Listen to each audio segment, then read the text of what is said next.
Man, we were going back and forth about this man, Steve Rogers. Yeah. Standing on it, he's not worthy.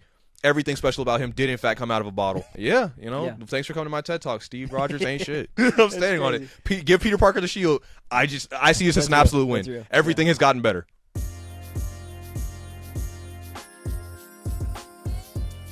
What's up, guys? Welcome back to another episode of the Backlog Podcast. We're on episode 11 today. We're locked in. Look at us. We're in the double digits now. Indeed, This is like a minor anniversary. Exactly. But yeah, this is the podcast where we talk about shows, movies, gaming, superhero content, anything you want to think about. So we're tapped in today with my co-host. Kell here. Yep. And today we're going to be talking about, a couple of different things. Our first segment that we're going to get into today is War Dogs, which apparently is blowing up. It's way bigger than I thought it was going to be. I'm not really sure what exposure you've had to War Dogs outside me yapping about it to you in Discord. Yeah, but essentially, got the coolest second hand. Yeah, they had their beta, their closed beta weekend. In a closed beta, they had 100K concurrent during the weekend. That's massive. I'm like, and like the requirements for getting in the beta is either you have to essentially get an invite or you have to pre-order the game. So, assuming that most people that's like gonna be at least like 80%. Exactly. So that's like pre-orders. at least 90 to 100,000 pre-orders that they got. Very nice. Already, and the game launches on the 10th of September, so it's coming up. I played it myself. I had a great time. I'm not gonna lie. There's so many mechanics in the game that I think work really well for what a lot of people are looking for in the shooter genre right now. Right. What are people looking for? I was gonna say it's a lot like Battlefield, I'd say, in concept. But the game mode is very open ended. And what I mean by that is like you can kind of do whatever you want to help your team, but it's all incentivized by cash. So like a lot of shooter games have, especially team-based shooter games, have an issue. It's incentivizing the players to play together, right? Yeah. Like they have to like basically force you together because a lot of people aren't unless like I don't know, like Squad really has this like kind of player base that's more aligned with like, you know, getting into big groups. But like for the most part, say we're playing like a match of Battlefield, right? People are just running around. You know what I mean? Like there's they're not working together. You might get revived once every blue moon. You know what I mean? Like there's not really any communication between you and your team. War Dogs completely flips that on its head, and it's like the thing I think did it is the cash system, and it's a system that's like you ever have someone find a solution to a problem you've had, and you're like, how did I not think of that like literally a year ago? You know what I mean? I was gonna say, like, how have we not thought of this? Takes me back because recently I was editing this bit to post it, but my Xbox, when it was parental control, and you just came in and hit some random buttons. Yes, so that's one. Yes, bro. Yes. I swear I thought I had. Yes, it's like someone finds a solution to a problem that you've been actually like trying to figure out the solution to for so stuck long. On. Exactly. You've been trying to solve for years. You're like, oh, it was really that simple, huh? Yeah, War Dogs did that with the shooter genre. I'm not gonna lie. With the massive scale combined arms shooter genre, they literally fixed it. Like they use the money to incentivize you via positive reinforcement to help your teammates. Whereas, so you use cash to buy your kit, right? You go in, you're risking your kit because if you die, you lose your kit, right? And so that incentivizes you to not immediately, like, you know, when you go down, you can like respawn. You can like give up. You know what I mean? Yeah. It incentivizes you not to give up because it costs you just lose all your money if you give up, right? You lose your whole kit. So you're gonna stay on the ground longer. On top of that, you're not gonna get res if you're not by your teammates, right? So it incentivizes you automatically through risk of losing your kit to be with your teammates. If you're more in proximity of your teammates, you're more likely to play with them or like, you know, be around. Yeah, exactly. Get revived, and on top of that, make money off reviving people, right? It's like there's so many tasks, especially in the shooter genre, that are like, oh, these are like chores that we need to do for our team to win. I was going to say, in most shooter games, it's like there's the people getting all the kills and everything else anyone else is doing. It's just like, why do I have to do this? Things like running helicopters back and forth to get supplies or whatever, logi runs, transporting teammates back and forth. All of that is literally just a chore, but you have to do that to win. Exactly. In War Dogs, you don't see it as a chore. You see it as an opportunity to get money. It's like, oh, somebody's like, on a little con, oh, we need supplies at, Tower 3, right? And you're like, oh, bet. Like, your brain doesn't go, oh, I gotta go. Somebody's gotta go get supplies. It's not gonna be me. You're like, oh, that's free 3K. You know what I mean? You know what I'm saying? Or you see your buddy go down on the hill and you got a smoke grenade. It's like literally, instead of like, oh, I gotta go res this guy, go out of my way to res this guy. It's like, oh, Say less. That's a bag right here. That's a bag. You know what I mean? It's like literally, like they have completely flipped the entire narrative, and it's like the good thing is that they directly tie that in the money system into your progression of the game. To unlock new things, you have to have, say, to unlock the main battle tank, right? You need 500K. It's like each kill is worth 2K. So it's like you need to be racking up kills and revives, and like you have to actively be helping your team. Right, you got to be a rounded player. Exactly, and the scoreboard is listed not by kills but by money earned per match. So you're at the top of the leaderboard if you've earned the most money. Actual real contribution. Yes, exactly. So yeah, whatever contributing to the team is then documented. So you could be literally no kills. You could be at the top of the leaderboard because you're ferrying teams. Yeah, exactly. And a cool thing about transporting people, especially in choppers. One, the choppers are exceptionally hard to fly in this game. I'm not gonna lie. Yeah, they actually are really, really difficult. They're more close to like sim than it is like helicopter in a game. You know what I mean? But anyway, outside of that, so the helicopter is a whole skill gap in itself. But inside of that is when you drop off people into like the battle zone or whatever, you don't get the points right away. You get the points if they survive. So you can't just dump people into a giant war zone and just be like, you only get the money if they survive. And then you get more money if they get kills. Everybody. Yeah. You get reciprocity if they get kills. So you get reciprocal cash. So it's like literally you could just be like your money just going up in the top corner as you ferrying people back and forth because the guys that you dropped off got picks. You know what I mean? Because that sounds like the kind of thing that would easily come up in conversation in like a game that had an economy but didn't have that kind of like function to it. Yep. Like, it'd be something that you would immediately see, why don't I get rewarded for doing this? Yep. And they just went out of their way and made it. Exactly, yeah. From the start. And there's some balancing issues, I'm not going to lie. So also, apologies if anyone heard me crunching. I am a glutton. It's all good. But, like, obviously there is some, like, balancing issues that come up in, like, the beta, obviously, because not everyone had... So here's the biggest problem. One of the biggest problems is that not a lot of people had anti-tank rockets. Right. Because those are, like, locked expensive, behind, like, level 35 or whatever, and they're expensive. But a lot of people didn't have them unlocked, right? Mm-hmm. And so the guys that were really, really sweating, that were like level 50. They had the tanks and the means to fight the tanks. Yes. They were the ones who had the tanks and the means to fight the tanks. No one else had the means to fight the tanks. And so there were literally tanks on the battlefield that were going like 35 killing sprees. Like they would just actually wash people. And it's like, what do? You just sit there like and hope that he doesn't see you. You know what I mean? Like that was your entire defense. And obviously later in the when the game actually drops, weeks in, everyone's gonna have the RPGs. But if it's a weekend, it's only beta, 2 days. Yeah, exactly. Those guys are gonna be the only ones. Exactly. So I don't know if this is going to be an issue when the game drops. Well, I mean, only time will tell, right? Like, right. These are some aspects of the game that we won't know until it's out. But as far as, and sniping was an issue. I'm not going to lie. Another issue was sniping. Oh, yeah? It was getting to the point where, like okay, when you are like buying your kit, right? You can get like no armor, you can get light armor, you can get medium armor, heavy armor, level 1, level 2, level 3 armor, whatever, yada yada yada. The heavier armor that you get, the slower that you move. As you level up, obviously you're gonna get one better armor because the TTK, if you have no armor, is like literally instant. Like you just dying to it. You know what I mean? Sheesh. If you have like level 1 armor on, you can maybe take 3. You know what I mean? If you have level 4 armor on, you can like take some shots. You know what I mean? But the problem is if you're running like a really good like AK and then you're running like with all the attachments and you're running like your armor and you're running your helmet, then you're heavy. There's a weight system in the game, right? And so as the beta progressed, people started to be heavier geared, right? Now, with that being said, you're moving slower. And so the map, you're an easy mark for a sniper, and I'm guessing their damage was so high the armor barely mattered. Yeah, the helmets didn't matter at all because you're getting slapped in the head with 338 Lapua. Yeah. Like, you know what I mean? So that didn't matter, and it's like the sight lines on the map were so massive, especially if you're up in one of the towers. There's these towers spread across the map. You're kind of built to like you're meant to like build a base around these towers. Right. It's like a good spot to like build your forward operating base, and that's where like all your supplies would be and everything, like stuff like that.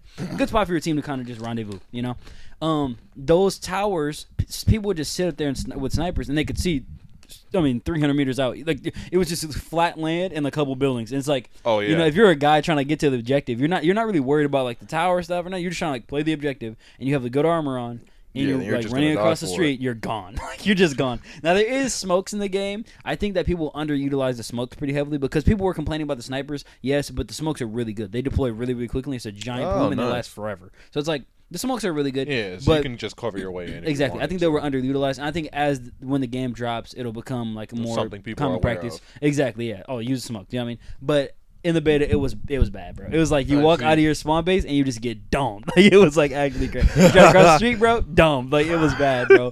It was getting to the point where it was like, okay, we get it. The snipers are crazy, bro. So anyway, outside of that, I don't know, man. I didn't. I like obviously as a milsim enjoyer, I knew like War Dogs was on my radar. I didn't know how many other people's radar War Dogs was on. I didn't know how popular it was. Like I think it's gonna be one of those games that, and it's you know it's like an indie studio. It's not like it's not the smallest studio in the world, but it's not the biggest either, right? I believe this is the first game that they've ever made, and for it to have this level of success, just based off the pure idea, you know, it was just such a good idea.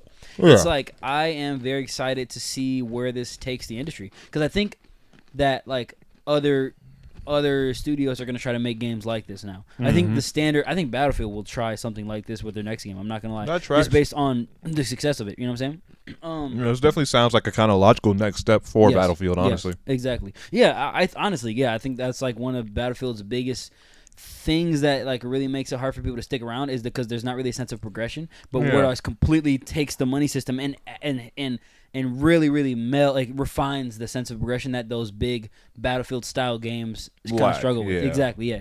So I think I'm really excited for it. And like the thing is, this is a game that is coming on the scene with so much content, so many really in-depth systems, so many things that work. Right. And it's crazy the contrast of just a couple of weeks ago. A game called Hell Let Loose Vietnam dropped. Holy smokes, that game sucked, bro. I can't lie. They actually just. I mean, it was really hyped up too. The crazy part is like because we haven't really had, especially in the milsim like era, we haven't really had like, or the milsim genre, we haven't really had like a Vietnam era game. Oh. You know what I mean? Like, and it's like crazy because you think that it's like that's like AK that's versus surprising M16. to hear. You know what I mean? That's like super like in this. You know, you got the Huey with the MG, the machine gun on the side. You know, whatever. It's just like cool stuff. This is like a cool. I think this would be a cool theater like the for a war game. People are thinking about. Exactly. But other than the one that's coming, it's just so underbaked, man. Like it is really insulting to someone who is a fan of the milsim genre and just like military shooters in general. It's insulting. I'm not gonna lie. Sheesh. The recoil patterns for the guns are homogenous. They're all the same. Like picking up an AK and picking up an S16 feel exactly the same, except for fire rate. It's actually bad. Like that's terrible. There's no weight system in the game at all. So picking like a kit with like a giant MG, you're running the same. You're running the same speed as the guy with.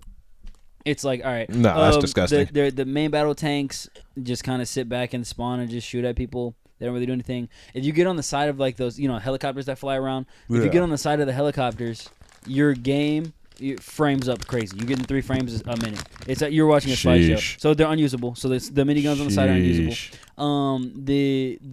The way people don't talk to each other in that game, and the whole thing with milsim, especially on large scale, it's gonna be people that. are like VoIPing each other. No one talks. Like the actual army. The way that like there's just so many mechanics that are so underbaked, and like you would think like it's asymmetric warfare, right? U.S. versus Vietnam. U.S. have all the firepower. Vietnam have all the tactics, right? Mm-hmm. You would think they would build a game that's interesting around that, right? Remember, like in 6 Days in Fallujah, where we had the guys, they had the little, like they can go in these little holes and they can come up somewhere else. You know, yes, what I mean? It was super interesting, right? We had people venting in a milsim. literally, bro. And it's like you would think they would have something like that. No, they don't. That sounds garbage. Yeah, there's no napalm in the game, which is like the main thing with Vietnam. I was gonna say, if you're gonna make a Vietnam game, you gotta have guys in trees, and you gotta have napalm.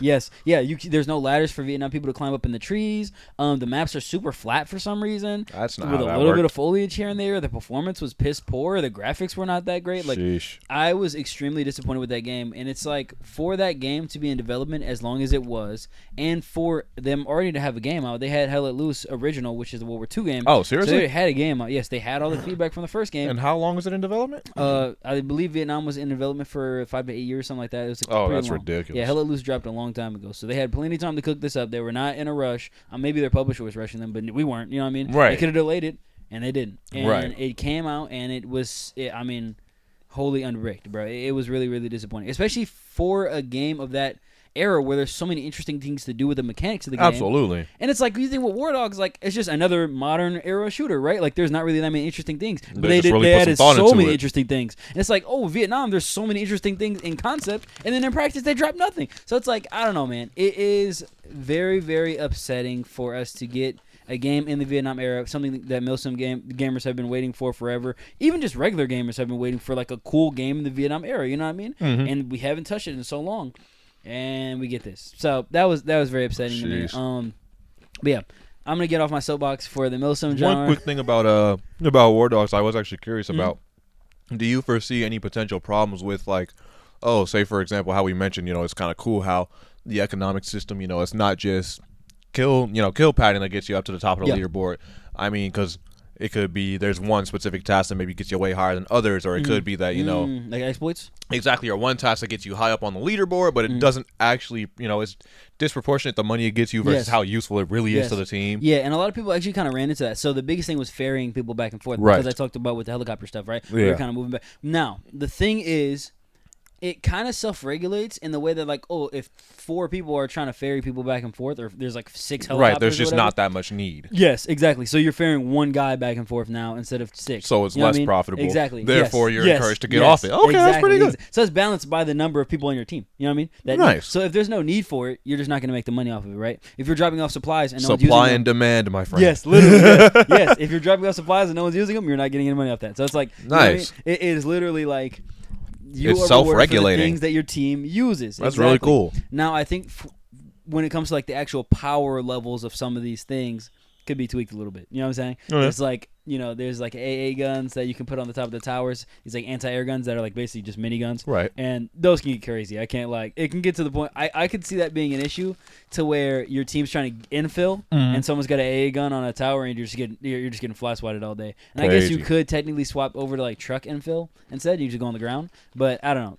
There are some issues, like you said, that I don't think the playtest was long enough for those problems for that to rise. To be exposed. Exactly. So we're gonna see that when it drops. And I think the dev team said that their entire first like content cycle for this game is not going to be content. They're dropping patches to like regulate the gameplay. Like they're just balancing. That's the an whole way to first wave release is your going to be game. balancing. Yes, they're going to be listening to the community, seeing what's crazy, what's not, and they're going to completely rebalance things. Increase costs or decrease costs on things, or make things available earlier in the levels, or like I said, the AP rockets. Maybe you get the AP rockets level 15 instead of level 30, because then you can deal with tanks earlier. They you know what I mean? sound That focused. kind of thing. Yes. Nice. So they're locked in on like making the game fun, and that's something that Milsim games kind of struggle with. A lot of the developers a lot of are games so need to focused. like lock in on, because we've talked about this before, the push for balance, this, that. Everyone's so, I don't know, I feel like a lot of people are more concerned with crunching the numbers, pumping out wins and whatnot. Yeah. Games were meant to be fun, dude. Exactly. I don't care. Yes, exactly. And it's like, I think a lot of developers, especially in the Milsim space, are so focused on making their game feel realistic and not as focused on making the game feel fun. You know what I mean? That makes sense. And I feel like the War Dogs devs are taking the opposite approach, which I appreciate. And I think if we get this game and they don't fumble it, this could be really something special, and I'm really interested. It sounds like in what it could be. It So does seem pretty cool. We'll see if we get the boys on there. You know what I'm saying? I was the only one that did the play test because I was the only one that pre-ordered the game. I don't blame them, but it's not full price. It's $39.99 for the base game. Not bad. It's not bad, and it doesn't look like they're gonna add any crazy DLCs. They're only adding cosmetic stuff. They're not gonna add anything that's locked behind money. And on top of that, they have it to where you can buy the premium currency with the in-game money. Nice. So, they have like a little stock market or whatever. It's like, you have like gold pieces that you can buy cosmetics with, right? It's like, similar to like Overwatch's like gold coin system or whatever to buy skins, whatever. Valve has the same system, right? These premium currency that you use to buy cosmetics with. You can earn those premium currencies in-game. 100K equals one piece of gold. You know what I mean? And it takes like, say 20K to like 20K pieces of gold. So it'll take you a long time to grind up to cosmetic, but it's possible for you to actually put your money. If you have billions of dollars in game, you can just buy premium currency. And like, say a good performance in War Dogs, how much money would that make you in a game? It depends. So I would say on like a good life, you know what I mean? Say you're like running pretty solid and you haven't died in a while, you could probably make around 35K per life if you like are really cooking. So that's solid. Exactly. Yeah, you can make that money up then. But you could also lose 35K if you buy a tank and it die immediately. Yep. You know what I mean? So invest wisely. Exactly. If you get a big, attack chopper and it costs 50K and then you die in it, like in one, someone just shoots you down immediately. Well, you just lost 50K. That's pretty big. I can't lie.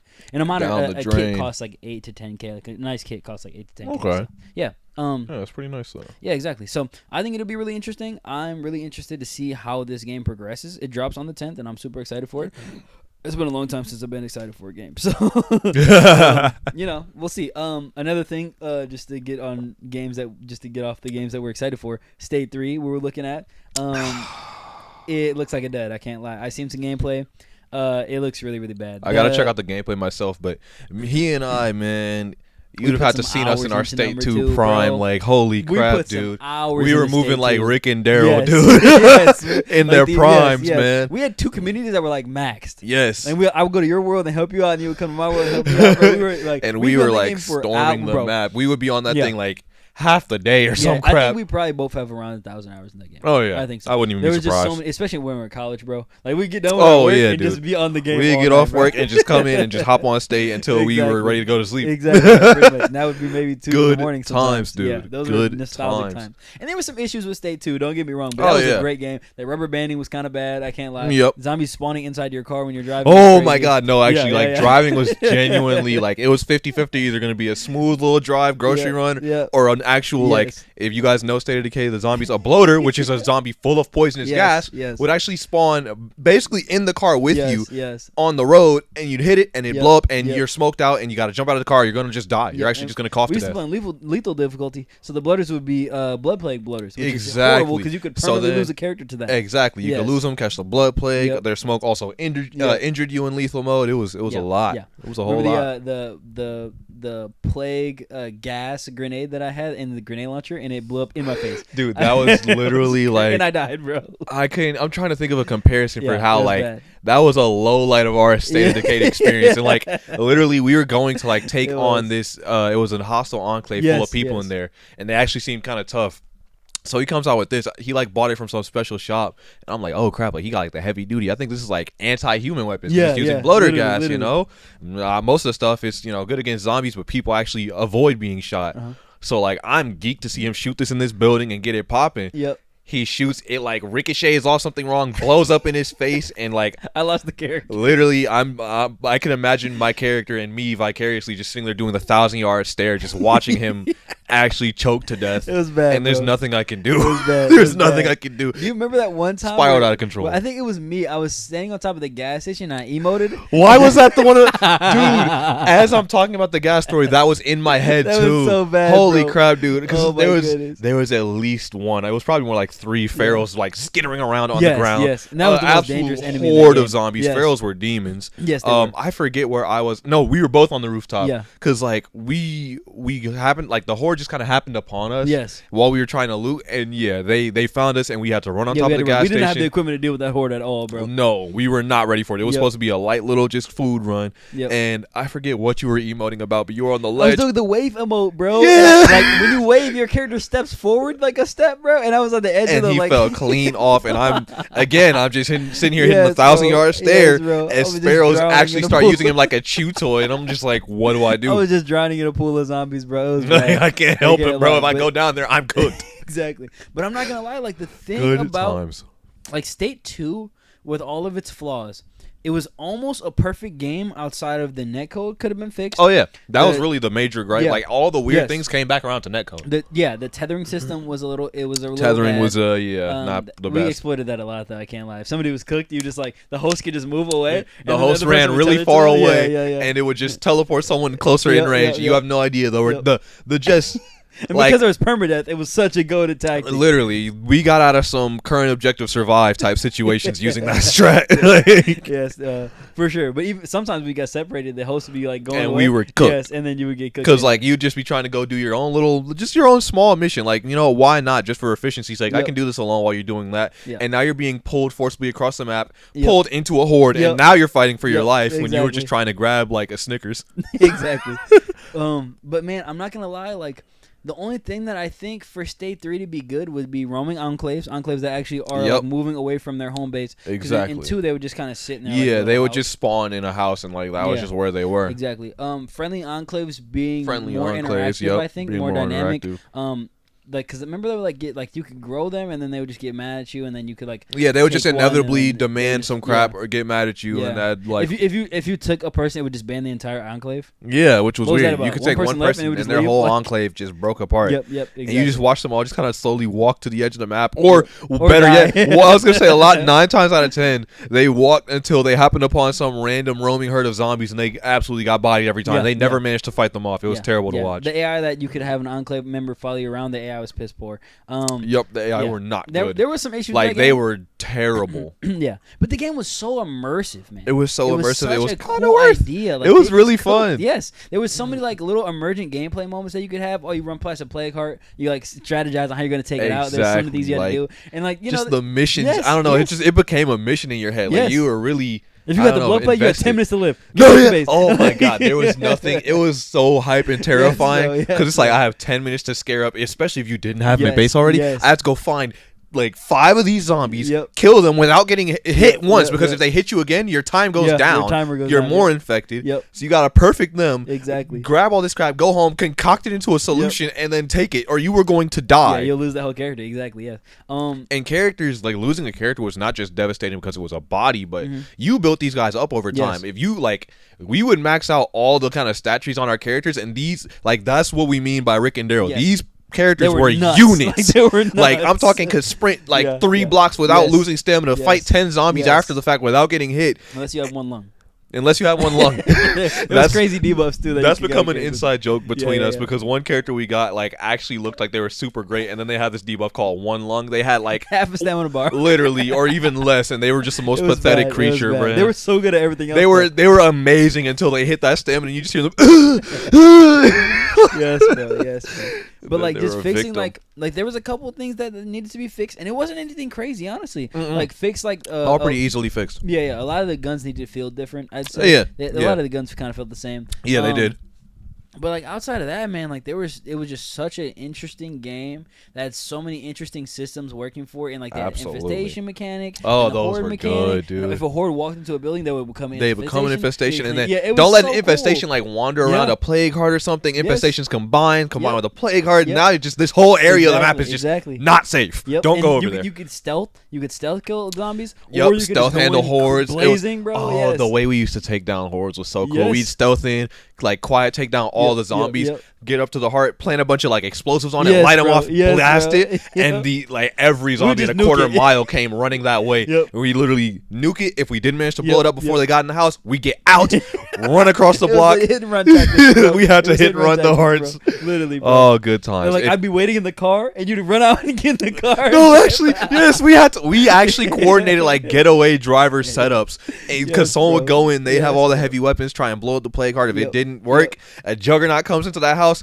bro, abandoned ship, we're getting in the car, we're going down the block, and we're going to come back once it's quieted down. Never forget the AI's obsession with meleeing juggernauts. What is up with that? I swear to God, there was no enemy they were more confident they could box with than a juggernaut. They would whip out a rusty hammer. Pharaoh, they'll start trying to spray it down. Normal zombies, they'll use whatever they want, but a juggernaut, hands only, bro. I'm talking put away the axe. We got to square up, bro. I'm using my 90% damaged blunt weapon. Bro. It's got to be. Bro. And mind you, the juggernaut was the only mob that could actually grab you, put you to animation, and end that character. Literally, if you got grabbed, you were simply going to die unless it died before it finished the animation. And that was that. Yes. That was There's it. a lot of times we saved a character with that too. Yes. The animation, you just go behind him and just start whacking. Go behind him and get to actually shredding him, or just grab the biggest gun we got and just start blasting his head. Yeah.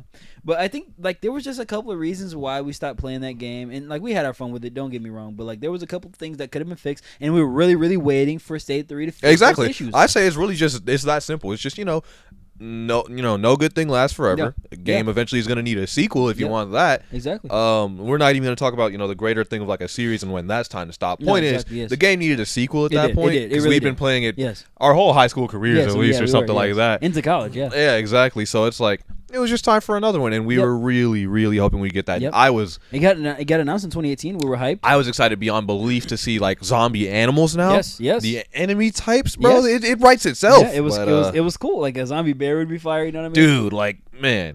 There's none of that. Nope. I watched the gameplay for number 3, and it looks like 2, but a little bit worse. The netcode looks exactly the same. The animations got worse. The maps apparently are 4 times the size. There's no tether system anymore, so that's cool. That's pretty cool. I didn't see an enclave at all. The weapons, it's the same game. It looks like a remaster. Not even. It looks like a demaster, bro. Demaster. I've never heard anything of the sort. Bro. I'm not gonna lie. It looks like it's lower quality than State 2. Sheesh. When it comes to the combat, when it comes to the interactions, when it comes to the animation, when it comes to the driving, it all looks less intricate. Even the driving, it looks like a like an indie dev just tried to recreate the game and it just didn't hit. But not one of those super talented, eccentric indie devs. Just and I think the dev team did get disbanded for State 2. I think that they aren't working on 3. I think that's what it is. That's the problem. Yeah, you know what I mean? Like, and it's not even like I don't hate new blood on things. I actually fight quite the opposite. Yeah. But if no one from the original team is left there, heck, even if it's like one person, but they were kind of cursory and not one of the like heads or hearts in it, it's like, all right, man, let's just the original, you fell in love with one thing and you would like to keep that. Yes, I'm not one of those people, one of those purists who, it can't change, but it's like, let's remember where the soul is. The soul is not the soul is not an arbitrary trait. If you're not it's something deeper than that. If you're not going to preserve the soul and add to what already was in a meaningful way, don't make it. Mm-hmm. Just don't waste your money, man. I'm not gonna lie. Like, there's no reason to make this game if it's not gonna be as good as 2 and it's gonna have less polish. Like, why? What are we doing? You know what I mean? I agree. But anyway, outside of that was a whole tangent that wasn't even on the That docket. was. But that was, I don't know. I just feel very disappointed. And that actually just made me realize, I think we got some other things to get around to. So maybe another time. Of course. I have failed my Kingdom Hearts fans out there because I haven't talked about the Kingdom Hearts 4 news. We will come back to that. Okay, I'm down. Man, Kingdom Hearts 4 has me so excited. Bet. I think our next segment is going to be Lanterns Episode 2, which we just watched, both of us. Yep, good time. The show in general, I think, is trending in a really good direction. Absolutely. I'm actually really loving this. They're doing, like, comic stuff, and I'm, like, really here for it. I'm not going to lie. Pretty cool stuff. I think that because the show is named Lanterns, I think they're going to start going in the direction of not just the Green Lanterns. I think we're going to get, blue lanterns. I really hope lanterns, so. Yellow lanterns. I 100% believe that. I think it's probably like season 2. Yeah. I think you were correct about the parallax thing. I think you're right. I'm not going to lie. I'm like, because that's what I was thinking early on. And I'm like, especially with all these questions arising around Hal's death, I don't know, is he dead or is he parallax? Yeah. But, like, bro, think about it. And the reason I think that there's going to be more lanterns coming into the show is because of this one shot, bro. It was when Hal was going onto the field, and you could see, like, the camera pan onto, like, the blood splat on the grass. Yeah. And it was the green grass and the red. And it's like, they're like, I just feel like I love that. The way that the camera panned on there and just held that for so long, that was definitely symbolic. I feel like we're going to get red lanterns. I truly hope so. I really do. First of all, I feel like a lot of DC in the fans. film. Like, Sinestro's already there. Yeah, so we know Yellow Lantern's going to be a thing. 100%. Yeah, they gotta be. Like, it's. What are you putting Sinestro there for? Otherwise, exactly. He's gonna get out, right? It's gonna be so tough, bro. Like, bro, it's gonna be great. Yeah. But yeah, because I feel like a lot of I don't know. I feel like most DC fans at large, I don't know. I feel like a lot of DC fans for Green Lantern to be not for him to be on the Justice League, a big deal. He just doesn't get treated like it. I feel like a lot isn't known about his mythos outside of committed Green Lantern fans, and so I cannot wait for everybody to get the whole breadth of the Lantern mythos, because honestly, I think it actually might be my favorite mythos to come out of DC, if not comics in general. And that's including the Flash stuff. And Flash is my favorite, but the Lantern mythos is so very cool. Yeah, it is. Once you expand even past the Green Lanterns. I think it's so overlooked too in the DC comics. Absolutely. I feel like there's a lot of people that aren't really super into it. Admittedly, I'm not super into it, but I've been reading a lot up on it recently because of the Lantern show, and I've been looking at Comics Explain. I don't know if you know that. He's got put me on game. It, shout out to Comics Explain. Yes, Rest in peace to Comic Storian. Comic Storian put me on to so many things. It makes no sense. I think actually it might have been Comic Storian who really got me through all the Lantern mythos stuff, because he used to just drop these massive breakdowns of one per Lantern faction and then the whole storyline. It was amazing. It was amazing. What a time. Yeah. And ever since then I have been a committed fan of all the Lantern stuff. I'm not saying I know all of it, but I love the stuff, and if I get an opportunity to know more about it, I will know some more about it. I actually remember, I forget if it was, I think middle school to early high school, I was so into all the new Lantern stuff that I memorized the oaths of every Lantern Corps. Really? I memorized all of the different colors of lanterns, all their powers and weaknesses, and the matchups between the different lanterns. I had it all in here. I don't have it all now, but I got enough of it, and Lanterns is gonna make me go freshen up and restudy, because it's so cool. Yes, it's so cool. And the show is a lot bigger than I thought it was going to be. It's getting so much attention. Yeah, I thought the show was going to be criminally sucked on. Me I really too, did. Me too. Yeah. I thought it's been hard being a Green Lantern fan all this time, and I didn't think it was about to get easier, but I think it is. Yeah, especially with the DCU kind of falling to the wayside with Supergirl not really hitting. Like Superman obviously was really good, but Supergirl, Clayface didn't follow up well. Hype, but I haven't really heard that many people talking about Clayface, and that's coming out really soon. So it's like, with the kind of lack of interest in the DCU, I didn't think Lanterns was going to be like so big, but a lot of YouTubers are covering it. I'm seeing a lot of like people talking about Lanterns people online, are eating it up. So it's like, dang, okay, this is actually kind of like a show that people are watching. So and I'm happy to see it, man. I've been wanting to see the Green Lanterns back on any screen. Yeah. Big screen, small screen, didn't matter to me. This is the first DCU show, right? Yeah. Yeah, this is their first show in this iteration of the DCU. It is quite a start, actually. Lie, yeah. Hopefully the rest of their shows keep the same level of quality, Marvel. But it's just, I just feel like this is such an enjoyable experience to like go through a comic book story that takes itself seriously. Yeah. Because I feel like Marvel was really, really getting into that, like everything had to be a joke, like almost like I don't know, like sitcom level of like comedy. Yeah, kind of. Yeah. And it was like, and it got like super formulaic, where like DC really feels like they're trying something new here, but like not just trying something just to try it, but like they're committed to this idea. They set out, I want to do a fresh take on Lanterns. We'll do it as a buddy cop, almost like one of the guys I'm watching it with as well. Again, he will be a guest someday. Right now, just think of him like that shadow mystery character. You haven't unlocked him yet, but he's saying like he gets like so many Western vibes from it, and I've never been a big Western guy, but he actually pointed out a couple of things in the last episode, and I'm like, I see that now. Mm-hmm. But like they set out, they kind of had a vision for how they wanted to do Lanterns, and I enjoy the heck out of it. Like I really like the Lanterns that's like a buddy cop more than your kind of standard superhero fare. I think it's actually pretty cool. Yeah, I agree. And it's like they're not worried about like JPM, the jokes per minute, like Marvel was. Like it was just getting so. Nor are they being exceedingly edgy. Like it just it feels like the show actually just has its own tone and its own vibe, and it's happy to be that. Yes, and I love it. Exactly. But yeah, I'm gonna go ahead and let you cook up with the next segment here, or this part of the segment if you want to continue. Yeah, so going in on the favorite Lanterns, right? Oh yeah, that was actually something I was kind of gonna get around to in this episode because, like, in this episode, like we established, you get a bunch of cool stuff going on. So first of all, I love the conversation between Hal and John about flying. I love this absolute scumbag Hal Jordan we're getting. Yeah, same. And that's part of why I feel.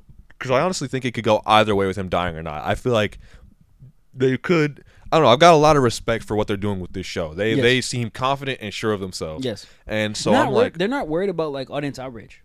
Yep. Which I like. Yep. They're just doing them. Yeah. Yeah. Exactly. Sorry. Oh no, that's no problem. But yeah, with that being said, I feel like I could honestly see them going either way of killing Hal, like they're kind of telegraphing, or with it being a twist, either he's still out there or he's parallax. Mm-hmm. And with that being said, one of my thoughts is that with how they're kind of doing Hal's sort of jaded older self is that I feel like this version of him, first of all, he's just so funny. He just steals the show. It's like, it's not the same by any means, but it almost gives a similar vibe to like John Bernthal's Punisher and Brand New Day, where it's like, you got this one guy who's got this one whole mindset about the superhero thing, and this other guy who absolutely disagrees. You know who he reminds me of? Mm-hmm. Lobo. Yeah, a little bit of Lobo. Like it's like he would steal the show. Not as crazy as Lobo, but yeah. Yeah, like he would steal the show if him and John didn't work so well as the conjoined heart of it. Yes. And so I love the conversation they have where, first of all, dude just pops up on John, wakes him up out of his sleep. Which is crazy. I feel like John should not, like, there's no way John didn't peep that, by the way. Yeah, that was just wild. I mean, okay, no, I think the only way that I could justify John not waking up and catching that is if he made a construct of the key. If he had the door locked, then he made I'm like, he probably did all that, floated on in there and all this. Because it's in 4th century, so. Exactly. Yeah, and he probably floated, so he didn't hear him yet. But yeah, with all that being said, and seeing John just genuinely pissed off about that. Yeah, I'd have been pissed too, bro, with that. Oh, yeah, absolutely. But it's interesting because, like, in the last episode, I feel like we got, like I was saying, I got this impression of John being the kind of person who stifles a whole lot within himself. So it's interesting to see the cracks kind of starting to show already. Yeah. And then he gets up and, the back and forth between him and Hal is hilarious as he's like, you wanted me to teach you something? All right, now I'm going to teach you something. What are you going to teach me? I'm going to teach you to fly. And then they stand there. And he's like, well, fly. He's like, what do you mean fly? I'm sorry, fly, please. But it was a great moment. And if you notice how actually when John was getting ready to fly, Hal actually did step back. Yeah, that was something. Hal flinched because he's like, that's the interesting part to me is like, I'm not sure if it's insecurity or some secret confidence that John can do it, that he actually did stand back, or maybe, he's like actually just thinking, God knows what this guy's about to do. He could absolutely botch this and just explode on the spot. That's true. But I definitely peeped that, and I was like, oh, Hal actually stepped back too when John tried to take off. And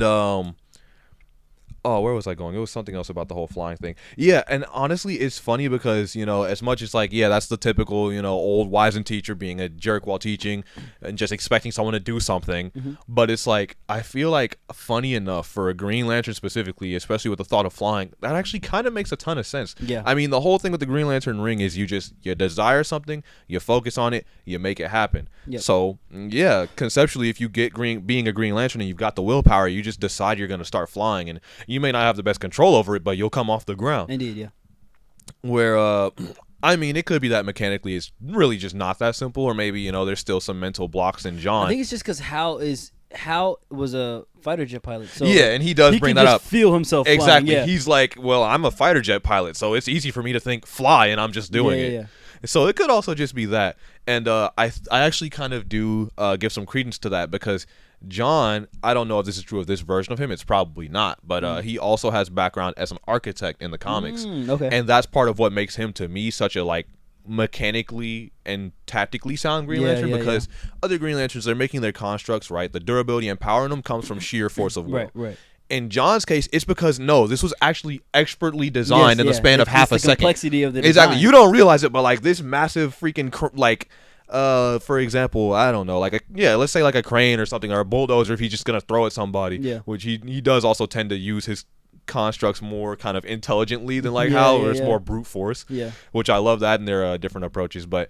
Like, you don't register it because it just spawned out of the air, but this thing is piece by piece assembled perfectly. And everything, everything in there is done right, where Hal, it's probably going to be a big old fist with a lot of vibes behind it. Yeah, I got you. So, like, his constructs are solid and they hold up under pressure. And with that being said, I think it makes perfect sense then that when John tries to fly, instead of actually flying, he instead builds a bird, which is like, it works. It's like alive. its own, it's like its own living thing, which is super impressive. And even when he takes the ring off, it's still there. It still exists. And I think that's something that's unique to John. Absolutely, that can't be normal. There's no way Lanterns are just casually doing that. Yeah. Especially because if you know about Parallax Hal, his origin basically begins with him breaking that kind of rule. The whole thing with Green Lanterns is I forget where they're at on that currently. They've gone back and forth on it, but generally, Green Lanterns, the one big rule is can't create living sentient things.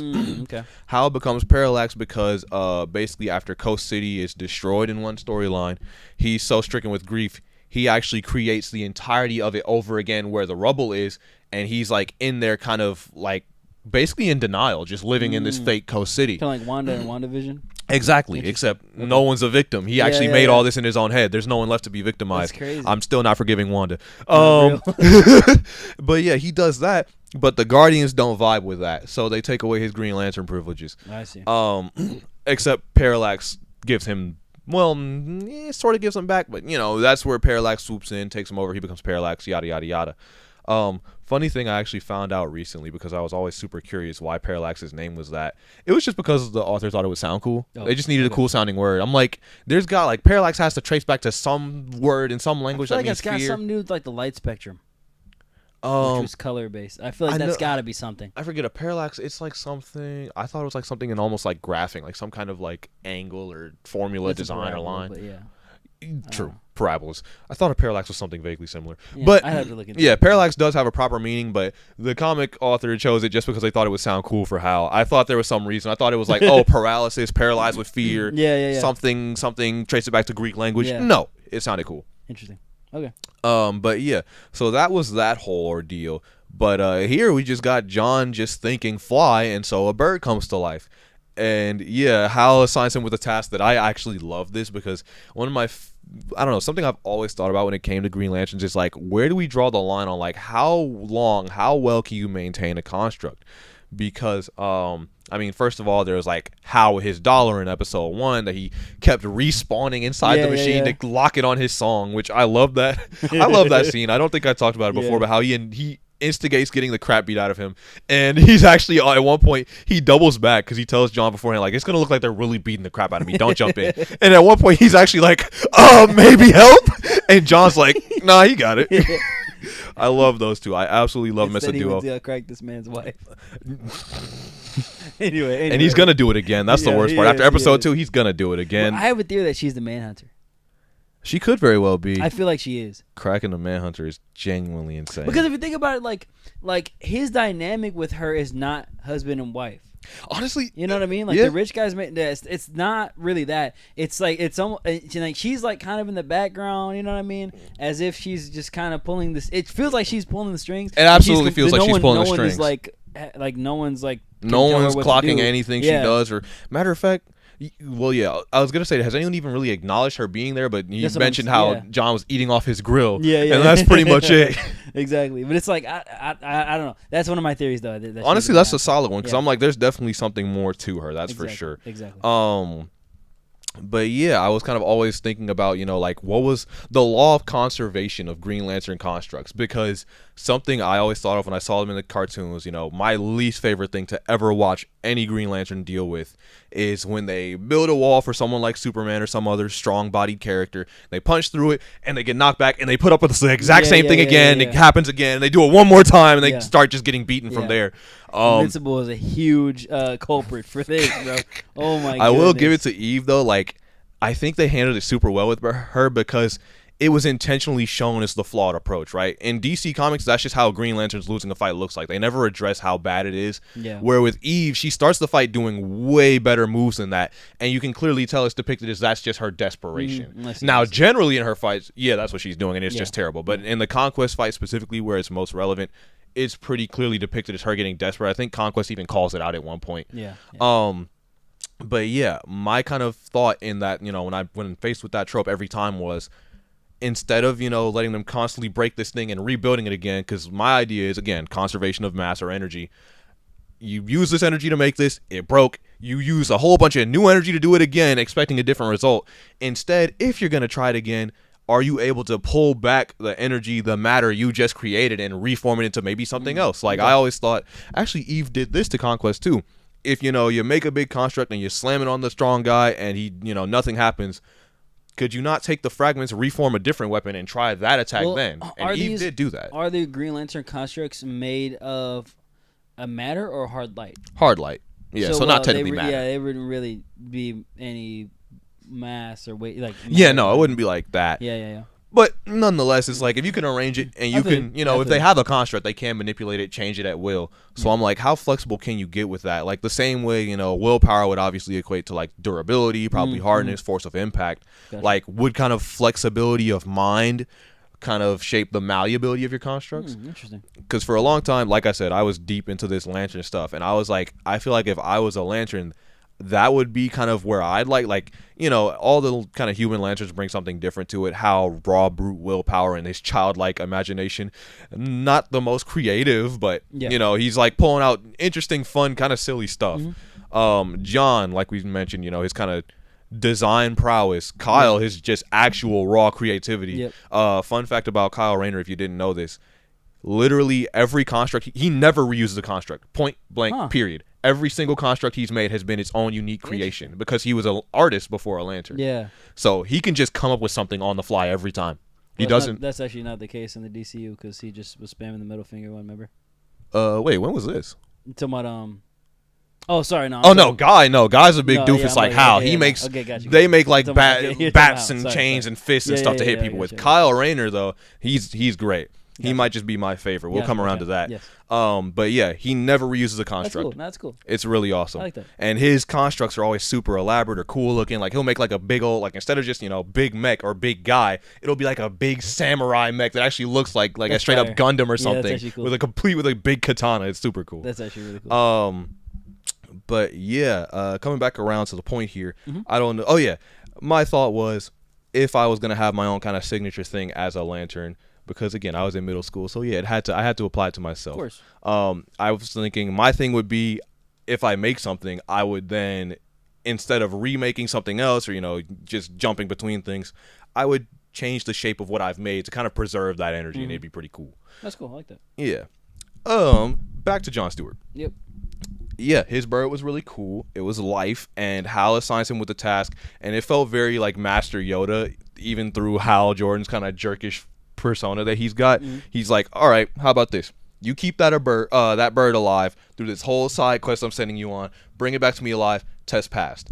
And Jon does it, and I'm super proud of him for that, because I'm watching. He did it even while he was unconscious. Exactly, and that was the part that got me, when he's like fully unconscious, or even when they're zapping his freaking brain with their trauma. Yeah. And the bird is not only still functioning, but it was actually pecking the crap out of the one guy's head. Yeah. I'm like, holy crap, dude! Like, this is different. Yeah.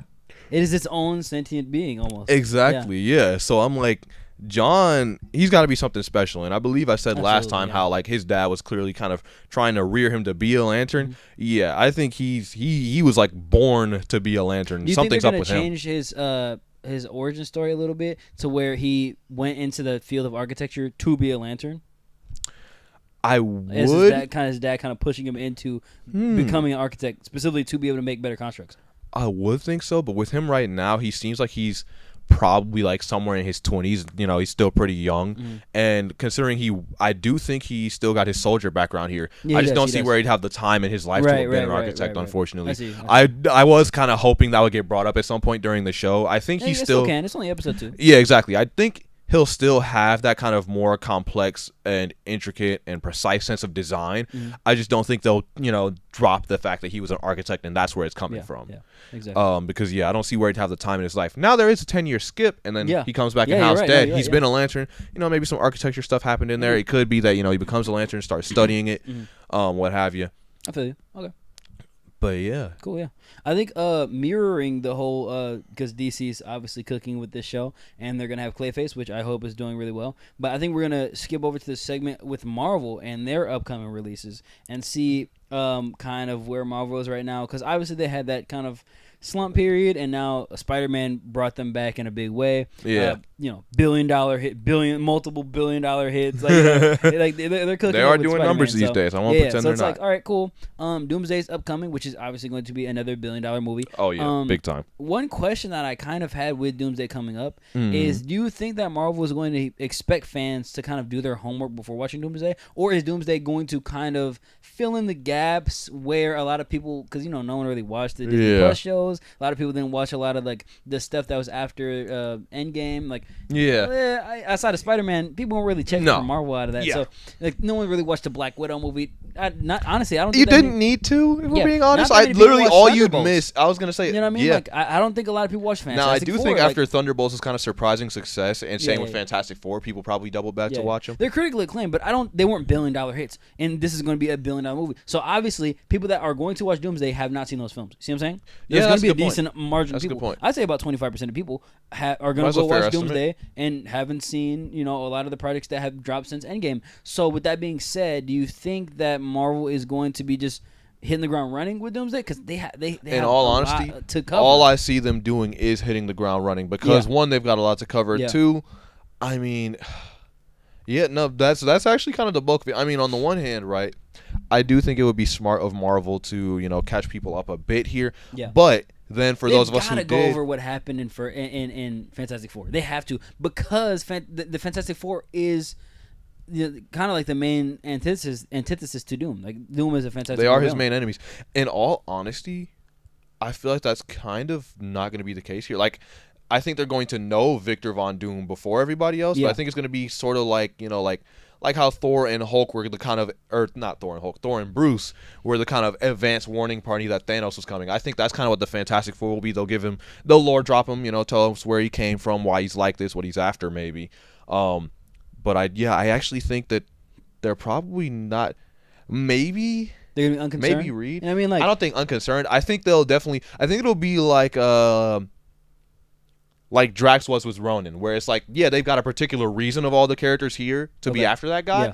Are they the main opposition to him? Right. No. Yeah, because I heard that Moon Knight might be in this film. Moon Knight? You know what I mean? Like I had no clue. I heard that Moon Knight might get a scene in. That's very surprising. You know what I mean? It's like we're just pulling. I mean, we're putting everybody in this thing. That's what I'm saying. That's what I'm saying. It's like there are a lot. You know, Kate Bishop, right? She's gonna be in it. She could be. There's no way she's in it. Why wouldn't There's she no be? way, right? She's Hawkeye's, protege. I mean, you know what I mean? This is gonna sound real disrespectul. I do love Hawkeye, but it's like even the original Hawkeye barely has any place in this. But it's like we know for a fact Falcon's gonna be in it, right? I mean, he's almost the leader of the Avengers. It's complicated. Exactly. So, the Avengers are in a complicated place. How many people watched Falcon and Winter Soldier? You know what I mean? Like You're not wrong on that one. How many people watched the next Captain America movie where he was the main? I actually have no idea how many people watched that one. That one was pretty resoundingly a dud, so I don't think that many people really watched it. Personally, I think it was mid. Yeah, that's what I'm saying. I think it kind of the movie dropped and a lot of people said it was mid, so a lot of people didn't watch it. Yeah, that's fair. That was one of the flops. I'm not gonna lie, it was a flop. Yeah, because I'm like bringing out if you're gonna if you're bringing out a new mantle Captain America, like you gotta make an impression or it is kind of a failure. Yeah. You're reestablishing a new Avenger. Like if Iron Man 1 was made with the intention of leading to Avengers 2012 and Iron Man 1 only landed as mediocre, that would be a failure in my book. Agreed, yeah. But obviously I think Marvel has survived a couple of mid movies. Honestly, oh yeah. I think they're honestly back to the territory. I don't think they've reclaimed their former glory, but I do think they're making good movies again. They're on the right path, I think. Absolutely. But and I think they could probably reach there at least someday. And it's like Spider-Man Brand New Day didn't really expect you to know much going in. Yeah, I actually found that pretty interesting. I didn't watch the Punisher series and I was fine. It feels like a Brand New Day. I actually think about that one a lot. Like, everybody's always like, all right, now we've got, classic comics Peter Parker. And it's like, yes, but we cannot ignore everything that happened before. At least I can't. Because it's like, yeah, okay, you got your classic 616 Spider-Man. He came up, he's broke, he's Spider-Man. Yep. He's sad, he's lonely, he's Spider-Man. And he's going to run into the other heroes. But it's like, we can't just pretend that he didn't go to space and fight Thanos and then everybody forgot him and like he wasn't basically the heir to Stark Tech and then forgotten. Like there's just so much lore he has that no one's ever gonna know. Yes. It's crazy. Yeah. And even going past Doomsday, Marvel has they're booked out, man. They have a lot of films slated until I believe 2033 they're booked out. Let's see. So what's the latest one we got here? After Doomsday. Yep, 2033. Yeah, after Doomsday, I believe we have Secret Wars coming in December of 2027, which will be the only project that's dropping in 2027 for Marvel. So they're back to 1 or 2 movies a year, which I'm very happy with. I think quality is way better than quantity. That is very smart to do. After that, they are going to be May 5th. It's like 2028. Is yeah. X-Men. It's going to be occupied between X-Men, Ghost Rider, Black Panther. Exactly. Black Panther's December of I'm very curious where they're going with that one. Ghost Rider's July of 2020. So 2028 is kind of packed with 3 films. Yeah. I'm fine with that because they do need to kind of reestablish their footing a little bit. Yeah, I was going to say exactly. They got to do that. They got to get some... Yep. We need to... My thing is, and what I'm not going to rest until Marvel has done this, pick a new main character for your cinematic universe. Yes. At this point, it's crazy. I almost don't even care who it is anymore. I think it was going to be Reed, but people got kind of tired of Pedro. I think it went from Spider-Man. Honestly, I'm not hearing otherwise. I'm convinced Yelena was in the conversation at some point. Sam Wilson's Cap was obviously in the conversation. Yes. He didn't have a very strong argument, but he was in that conversation for sure. I was hearing that Pedro was definitely going to 100% be it was going to be Mr. Fantastic. But I could have seen that. But it was during the time where Pedro Pascal was in everything. And I think that he maybe didn't want to be the face because he that is a big commitment. That's a big commitment to Marvel specifically because he's been cast in so many different things in such a wide range of acting roles. Yep. I don't think he wants to be that is crazy. Robbie Downey Jr. Mr. Fantastic was Joel from The Last of Us. Like how the heck are those two the same guy? That's what I'm saying. He has a lot of range. I'm not gonna lie. So for a person with that much range, do you still want have to watch The Last of Us cast as Mr. Fantastic for the next 90 years? You know what I mean? Like because whoever they pick next is gonna be the guy until there's the whole new next section. Absolutely. You know what I mean? So. Because honestly, like RDJ, and this isn't even to put him in a box, but I would honestly say, at least, maybe it's because, I've been watching RDJ be Iron Man for so long, but I feel like he does play the kind of smart, eccentric characters really well, and that's his thing. And before Iron Man, he had a lot of range. After Iron Man, not so much. So, that's exactly what I was going to say, where Pedro, like I just said, Mr. Fantastic to freaking Last of Us Joel. Like, that's a big range, and I'll be honest, if I'm going to get typecast, I don't know if I want it to be Reed Richards. Like, yeah, I don't hate Reed, but not the character I'd want to be typecast as. Especially if you're an actor that's more in it for the art form rather than the money. Exactly. Because for sure, you'll never be short on bread working with Marvel. You know what I mean? Nope. But it's just even if it's not even that good. Yeah, but like playing that character for the next, look at Hugh Jackman, right? He's been Wolverine for he's 40 years. It's like, dude, I will never forget that. That line is just so funny to me, dude. Exactly. So it's like, you get cast in Marvel. And if you're the main guy, you're the main guy, and then you're in everything. That is crazy. I'm sorry. I just really that just hit me, and I'm realizing the movies I haven't seen and shows. I haven't seen Last of Us. I haven't seen Logan. I gotta watch both of them. I know, but I've seen Logan. Hugh Jackman literally got his old man Logan send off for the character. Yes, and then they dragged him back. They will not let him go. Yes, I'm convinced they're gonna. In Deadpool Wolverine, they desecrated the corpse. Literally desecrated the corpse of his run, dude, just to bring him back. They're at this rate, they're actually going to inject adamantium into that man and give him whatever made Wolverine, so he can keep acting this character forever. Yep. So pushing out to 2029, we are getting a Nova film. So they don't. I think finally, I'm sorry. Let me just go on this one. This should have been happening This should have been happening during the Infinity Saga. The Nova Corps was introduced in Guardians 1. Guardians 1 was when they were introduced. Yes. No. Okay. I see what you're saying. Where the heck has he been? I feel like they could have picked that up right after Endgame. Especially because, right after Endgame, I think it was a good time. That would have been perfect timing. It would have been weird that they weren't there, but, I would have accepted that, especially because it feels like Captain Marvel is literally just out there being a one-man Nova Corps. I am concerned that all the way out to 2029, all the way out to, it looks like all the way out to 2033, we are not getting another Shang-Chi film. Honestly, I've got to agree with you. Which is crazy to me. We've all been waiting for Shang-Chi to show back up in an Avengers movie, preferably. 2021 he was introduced. 2021. It is the big 26. He has not shown up again. He's a great actor. He's great. A great movie. It was a great movie. What are we doing? Shang-Chi is, honestly, I don't care, argue with your mother. That's one of the best characters they've got going right now. Yes. I really like that. Yes. I liked what they had going there. Yes. Probably some of the best choreo we got since Winter Soldier. Yes. And some of the coolest stuff surrounding him with the rings. Absolutely. The Rings War was awesome. Yes. And also, how did we leave that mystery in the air that long? Like I've never seen a mystery just hover that long. Yeah. Wong's like, oh yeah, it's not from this universe. Or this time. I forgot what he said. He was like, not from this universe. Yeah, fully not from this universe. And then we just dropped it for 5 years? Like, there's no way, dude. Again, we were expecting to see him in a... And so are we going to get the payoff in Endgame, in Doomsday? That's what I'm thinking is... And honestly... We got to get the payoff for that in Doomsday. The worst part is... Doomsday have to do? Everything. Literally everything. Doomsday has to be 12 hours long to be good. Literally, it's actually that bad. I'm not going to lie. At this rate... Doomsday. We should not be gearing up to an Avengers movie right now. No, we shouldn't. We should. Doomsday literally has to actually be a trilogy in one movie in order to do all of this. Yes. There should be a part 1, part 2, and part 3. Part 1 would literally just be catch up and information on where these characters have been, what all the questions unanswered are. 2 would be, okay, Doom is here. Now let's fight him. Yes. Honestly, I wouldn't even be surprised if the first half of a part 2 would still be catch up. But anyway, exactly. And you can't Marvel has now learned that you can't do the catch up stuff in shows because no one watches the shows. Yep. Nope. We're not doing that anymore. It's like I don't know. Past Nova, we got Strange Academy in 2029. So I don't know what that's going to be about. It looks interesting. Honestly, I've got no clue. I'm not sure where I'm assuming it's a Doctor Strange film, and he's going to be teaching because he's the Sorcerer Supreme. I do hope Ned Leeds goes to Strange Academy. Yeah. I want nothing more. Yeah. I think he will. I love the idea of him being a sorcerer and how it just keeps showing up in small ways. Yeah. Part of me almost thinks that he's going to have this weird thing where he can't intentionally be a sorcerer and master magic, but he's almost like a living magic artifact where he's just got weird properties that aren't really predictable.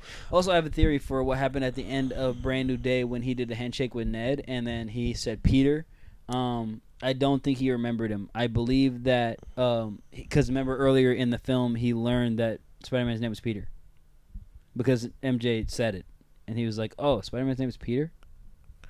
If that's all that was, they're just gonna make me angry. I think that's actually what that was. They're just gonna make me angry because don't put that at the end of the movie then. I think that was him connecting the dots between Spider-Man being Peter and Peter walking up to him, Peter. You know what I mean? That could have absolutely happened during the main movie's runtime. The post credits could have been literally anything else in that case. But MJ did literally say that as he jumped out the window. She did say that. She said Peter, and he said, "Oh, Spider-Man's name is Peter," and he introduces himself as Peter. That would just make me deeply, deeply angry. But no, he remembered the handshake though. He did. But I'm just saying, I don't know. That could, yeah, you're right. It could because I'm like the handshake doesn't come from like him knowing remembering fully could be a part of it, but him also just putting 2 and 2 together could be a part of it. But like, where would he have gotten that handshake data, bro? That's not easy. That's real, but it could just be muscle memory. I don't know. We'll see. Anyway, he better have remembered him, bro. Because like Yes. I'm not even. It's not even the fact that he has to remember him in my mind. It's just that they put that there. If they didn't put that there, I'd be like, all right, Yes. Peter Yes. knows nobody, Yes. starting fresh, cool. Yes. Because I respect the commitment and the follow through on that. I agree. The follow through on MJ not remembering him was fire. That was tough, man. Anyway, no more brand new day glaze. We're gonna move on to Spider-Man: Darkest Day, which is slated And in I just gotta know 2029. But the cool thing about this, I think, is that Darkest Day is slated after Secret Wars, which means I think he's gonna be in his symbiote suit. Speaking of loose ends, I think that film's gonna start with him in his symbiote suit because in the comic Secret Wars he gets the symbiote suit. That is likely in Secret Wars. So I think he's gonna get the symbiote in Secret Wars. It's not gonna show any negative effects. Until it'll just be a black suit and then boom. And then he's gonna get which the man negative effects. In Dark Peter Day. posts these mutations with the symbiote on, not only in terms of sheer might be power, crazy. like he might be crazy. I was gonna say, like Yeah. in terms of the mental, he's gonna be out there, he's man. gonna be insane. I can't. And I'm not gonna lie, if you wanted to move him up to like frontline Avengers material, that's how you do it, dude. Those buffs stacking on each other is actually insane. That's absurd. Yes. 2031 pushing out a little bit further. Which is Eternals 2. I never thought we were getting that one. We don't have a 2030 slated, so Seriously. we might get a break from 2029 to 2031. We might have a year without a movie. That's a small break. That's reasonable, honestly. But Eternals Part 2 coming, what is it, a decade later? Like I'm not gonna lie. I don't know, man. I don't even mean to be that guy, but who needs an Eternals Part 2? Who's checking for it by then? Literally. And maybe we're wrong. Maybe the MCU is just on a roll by then. I was gonna say, if they cook up with it, I'm gonna shut up. Especially because Makari has become my favorite live action speedster. This take is not new by any means, but that is the best we've seen super speed represented in live action in actual eons. Yeah. So in 2029, Strange Academy is a series, by the way. Sorry. Yeah, I got the vibe that it might be. That does say series right there. Yeah. After Eternals Part 2, which is the only film we're getting that year for 2031, we're getting a series Power Pack, which I don't know. I have no idea what that is, and looking at that image does not excite me much. No, it doesn't. That's a little. We'll see. For anybody who knows what the Power Pack is out there, please enlighten us and tell us if we should be excited for this or if we should be rolling our eyes. But I don't think we are. I think I'm wide awake. Please drop the Power Pack lore. Pushing out to 2032, we're getting Fantastic Four, the coming of Galactus, which is them fighting. Galactus is coming back. Yeah, I'm like, I don't know about two movies in a row, the same villain. Yeah, I feel like that's kind of that was a thing for movies, before like the era of the MCU, and I think it should have stayed that's not a thing. Agreed. Because having the same villain 2 movies in a row, no, absolutely he should have come back at some point. But I mean, this soon? Yeah, I know. I know. I don't know about that. We'll see. I don't know. It's weird. Pushing out to 2033, we're getting Spider-Man One Last Day, which will be the end of that trilogy, and I believe that'll be the end of Tom Holland. Which is, man. I think Tom's going to be done. I have so many thoughts about that. I think 2033. Especially One Last Day. I'm pretty sure they're going to kill him. The Sinister Six are probably going to jump him, and he's going to die. Maybe Miles Morales shows up. I think we're going to get Miles from then on. I have so many things about Tom Holland Spider-Man. First of all, I understand and I respect it. We're planning this out, but it's the fact that we're already looking at his last day. We're already looking at the scene where he's murdered, and he got he didn't just get his footing. I'm standing on it. Tom Holland Spider-Man was always great, but the people are now waking up to that fact. Yes. Also, for all of you sadists out there who are happy that he's sad and broke now, and you're looking at you heard Spider-Man Darkest Day and you licked your lips, unlick your lips. You should be ashamed of yourselves. What is wrong with you? I don't know. I get it. Hey, bro. Peter Parker is the character who he suffers. He's supposed to be relatable, I have a little bit more happiness in my life than that. I mean, jeez, man. But I like to think that he's the character who suffers until it pays off at some point. No, he doesn't just win one day and that's it, because that's not Peter Parker. That would just be facetious of me to say that. But it's it's not just supposed to be just torture porn watching the guy. I mean, jeez. I guess we'll see. That's why he's he's a bit optimistic. It's because it does actually look up for him at some point, Yeah. But otherwise, we all love Spider-Man. We will keep watching him suffer. Indeed. Same year, we are getting Doctor Strange 3, which is a long-waited. Doctor Strange Multiverse of Madness was a couple years ago, so that's a big gap in film. This is so strange how many the sequels being really far apart is kind of it'd be one thing for the characters just not to have gotten another movie, fair enough, right? But it's like the thing is their last movies left them in question mark spaces. Like, again, Shang-Chi, we're looking at these rings. What are they? What's going on? Oh, something's appearing up in the sky. What's that? Yeah. Doctor Strange, he jumps into a random portal with a woman we've never seen, and a third eye grows in ugly CGI on his head. We get the payoff for that? Like, you know what I mean? I don't know, man. Come on. I don't know.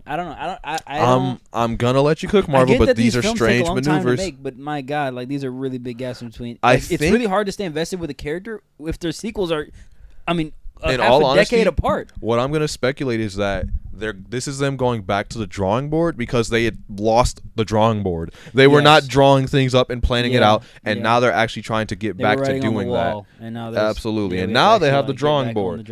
And in that case, hey, if you're going to stick the landing and get it back rolling, I'm happy with it. Yep. But this is still strange, man. The decade between sequels is kind of insane. Agreed. Yeah. After Doctor Strange, we have Avengers Annihilation, which is another Avengers film. This Avengers film is in 2033, which is I guess they're going to have the Avengers Secret Wars as well. So Secret Wars is 2027, and then 2033 is going to be the next Avengers film after that. So that is a 6-year gap, which I am happy with. I'm pretty happy with that. Avengers films need to be spread out pretty decently. I do. Because there's so much work to be done between them. Exactly. I think it should be, some of this work should be done before Doomsday, but we're here now. Exactly. And I believe Annihilus will be the film that'd be for pretty Annihilation. cool. I think that'd be really cool. I'm actually kind of surprised to hear he's getting, grabbed up from the comics. But, by then, again, the MCU landscape, who knows what it could look like. Exactly. It could be prime Annihilus time. Yeah. And it's not like I'm against Annihilus by any means. It's just he's a character I didn't think they were going to grab is all. Yeah, exactly. But I like that. Yeah, I was going to say, I think this is a really, really interesting lineup. I think Doomsday. I'm excited for some of these. I think Doomsday is too soon.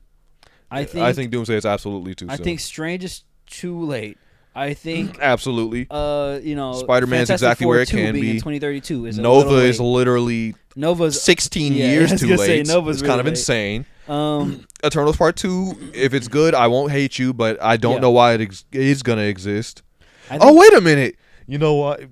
I forgot. I fully forgot. There's a Celestial's head poking out of the freaking ocean right Eternals, now. Yeah. And that's just been there. Eternals 2 is 2031. Which reminds me, they introduced adamantium, and that hasn't been followed up on yet. At all. Oh, boy. Yeah, there's a lot going on. Marvel's got a lot on their plates, but we've got goodwill for them. They do, and the problem that I have is that we have so many movies slated, but the problem is that even with these movies slated, there's so much tip-tongue that goes around and like new things that crop up with each movie, and not enough things being paid off. Absolutely. And this is one of the cornerstones of the debate I was having with the not unlocked yet character on the podcast around Brand New Day, because he thought I was just hating on it or whatever. But it's like Brand New Day, like a lot of Marvel movies, it's raising more questions than it's answering. Yeah. Like the whole crap with the hand and the Hulk, and like a lot of people, or at least he was, saying, they're gonna get around to that. They'll make it make sense later on. And I'm like, no, they're not, because there's a million things that have been added to that list. And look, they have as many unresolved plot points as we have unfinished things in our backlog. No, seriously. There's no way between us and Marvel. We're not. No one's getting to them all. Yes. We're not getting to all of ours. They're not getting to all of theirs. And think. When are these things often paid off in full? Usually Avengers movies. Yes. And the Avengers movies do not have time for that. They don't have time for it. We have to introduce the X-Men, bro. We have and the Fantastic Four to meet the Avengers. Freaking Tobey Maguire's universe is apparently going to come back. Like, everything's going to happen. Doomsday has so Dr. much Doom has to be a thing. On it. It has to do so much. And Doomsday has to do everything. Have you heard about like Doom's kind of like Legion or Goonies, whoever he has got? He's going to be using the Sentinels. Oh no, not just them. You haven't seen them. Oh, there's more. Okay. Yeah, there's like 4. I haven't seen them. I don't know if they showed up in the trailers, but I've seen plenty of images of them. There's like 4 other people like dressed like he is. Got the weird helmets and the cloaks. Doombots. They've got like different colored cloaks, and a lot of people. I don't know where people are getting this, but a lot of people are. I don't know. Something like that. Okay. A lot of people are speculating who they are, and I heard that one of them is actually the Doctor Strange from What If, who who basically became a Cthulhu kind of being, you know, the one who fought Infinite Ultron. Yes. Yeah, that's one of them. A Scarlet Witch variant is one of them. Like, so he's grabbed some heavy hitters to be these people. Yeah. I don't remember who the other two were, Gotcha. but it's like that's a lot to get through. First of all, why these people join him? Because I will not accept multiverse are evil. We gotta know they need lore. They need at least motives. If we're not going to give them lore. Not to mention, why is Doom grabbing them, addressing them, because they're not just going to get whacked in the middle of some scene. Neither that Doctor Strange variant or any variant of Scarlet Witch are going to be that easy to knock off. Like, there's a lot of work to be done there. I feel you. Especially for whatever is supposed to come post-Doomsday to the MCU. Exactly. Oh, my God. Yes. I don't even think anyone's thought about that one. There's so much post-Doomsday, and there's so much that they're going to be adding. Like, These are all characters we have not seen before. We're going to be meeting new worlds and losing them all in one movie. So, post-Doomsday, the MCU is going to be an entirely different world. I agree. Which one of these are you most excited for, and which one of these are you least excited for? I think, me personally, I am most excited... I think for Spider-Man Darkest Day, I'm really interested in what they're going to do with the symbiote. You took mine. I think Tom getting the symbiote is going to be crazy. We've all been wanting this, and part of why I'm really most interested in it is because I feel like a lot of that ground was covered with the Spider mutation, and like I'm very curious how they're going to handle the symbiote on top of that. Like I was saying before, because the Spider mutation was, okay, you're embracing change, this is your full potential, but like. He tapped into some different stuff in there, he did. Both on the aggression side and again on the sheer power. So it's like he's going to be mutating twice in the span of like 5 years. Yes. Honestly, he's probably not going to keep the symbiote if we're being realistic. But like him with both of those boosts, I don't think the Sinister Six could take him. No, I don't think so either. I think he would jump them to death. Are they going to introduce Harry? Possibly. I didn't think about that. I don't see that happening with Ned being in the picture. I would really like it because of the fact that he's encountered a variant of Norman who was the Goblin. I almost would imagine like this Harry probably wouldn't become a villain, and it'd just be like almost like a neat poetic thing of like, I saw how evil like Norman could be, and I meet Harry, and he'd probably be terrified, like, oh God, this is the son of that guy. I'm about to have my Green Goblin. Yeah. And no, that's just genuinely his best friend going forward. Interesting. Okay. I'd love that personally. Yeah. Okay, what are you least excited for in this, aside from Power Pack? I was going to say, because Power Pack is low-hanging fruit. Extremely low-hanging fruit. Outside of the series, because the series don't look interesting. And I honestly think I'm done watching Disney Plus series in general. I think I'm cool off it. Yeah, if I hear it's like amazing, really cool, I'll watch it, but otherwise, no. If we get like a Moon Knight Season 2, if we get a Wonder Man Season 2. Honestly? Bring back Wonder Man, please, by the way. That was a great show. I'd say... I'm gonna also take Eternals Part 2 off as a candidate for least excited, because generally I am, but like I said, I like Makari, and that's kind of it. I think we're gonna get a lot of lore.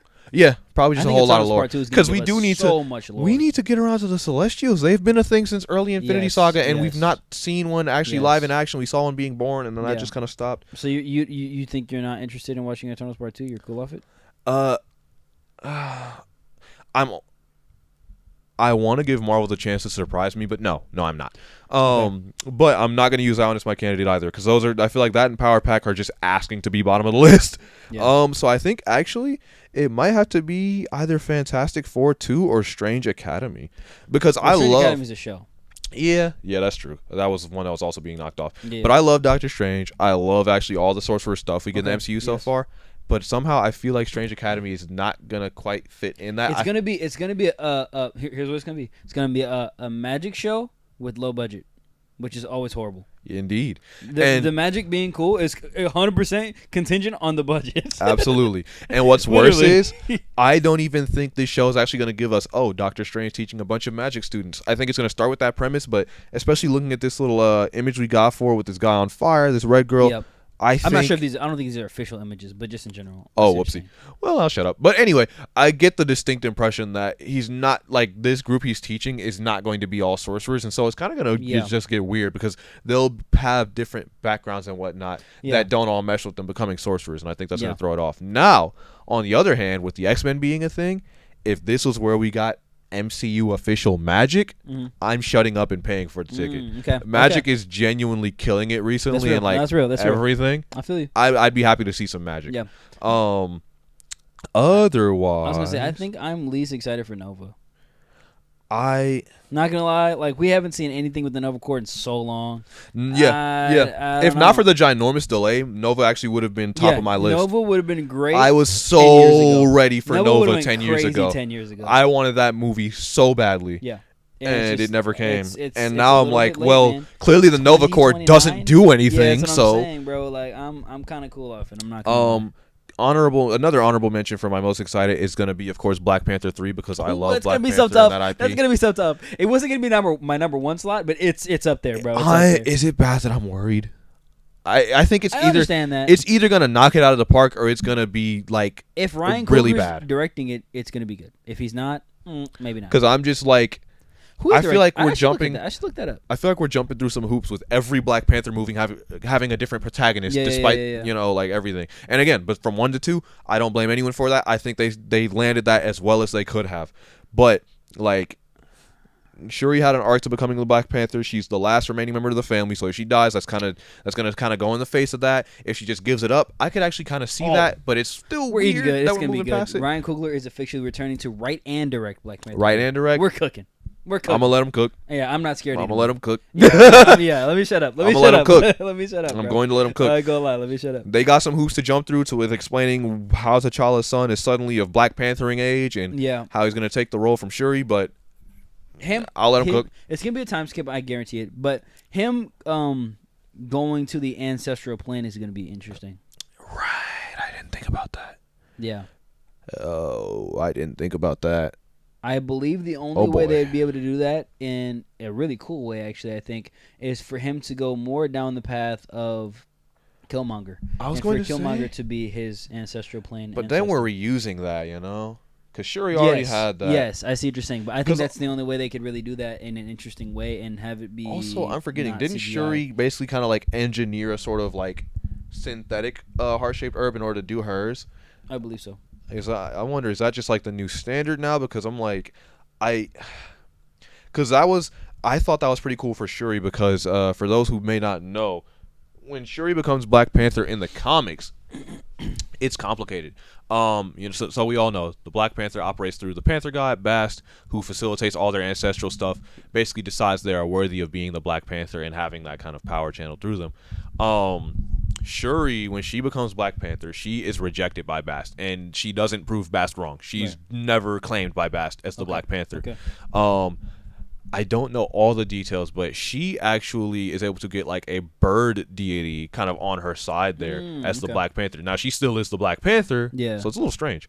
But yeah, Bast does not rock with her. Like it looks at her like you're not T'Challa. You're not gonna be him, and it's also because kind of in her becoming the Black Panther, she held a lot of envy in her heart for her brother, and that was part of what kind of jealousy. like tipped off Bast to no, you're not worthy. Now that's not present in the MCU, and Bast isn't directly acting as a character in the MCU, right? But he's more of a symbol. Yeah, exactly.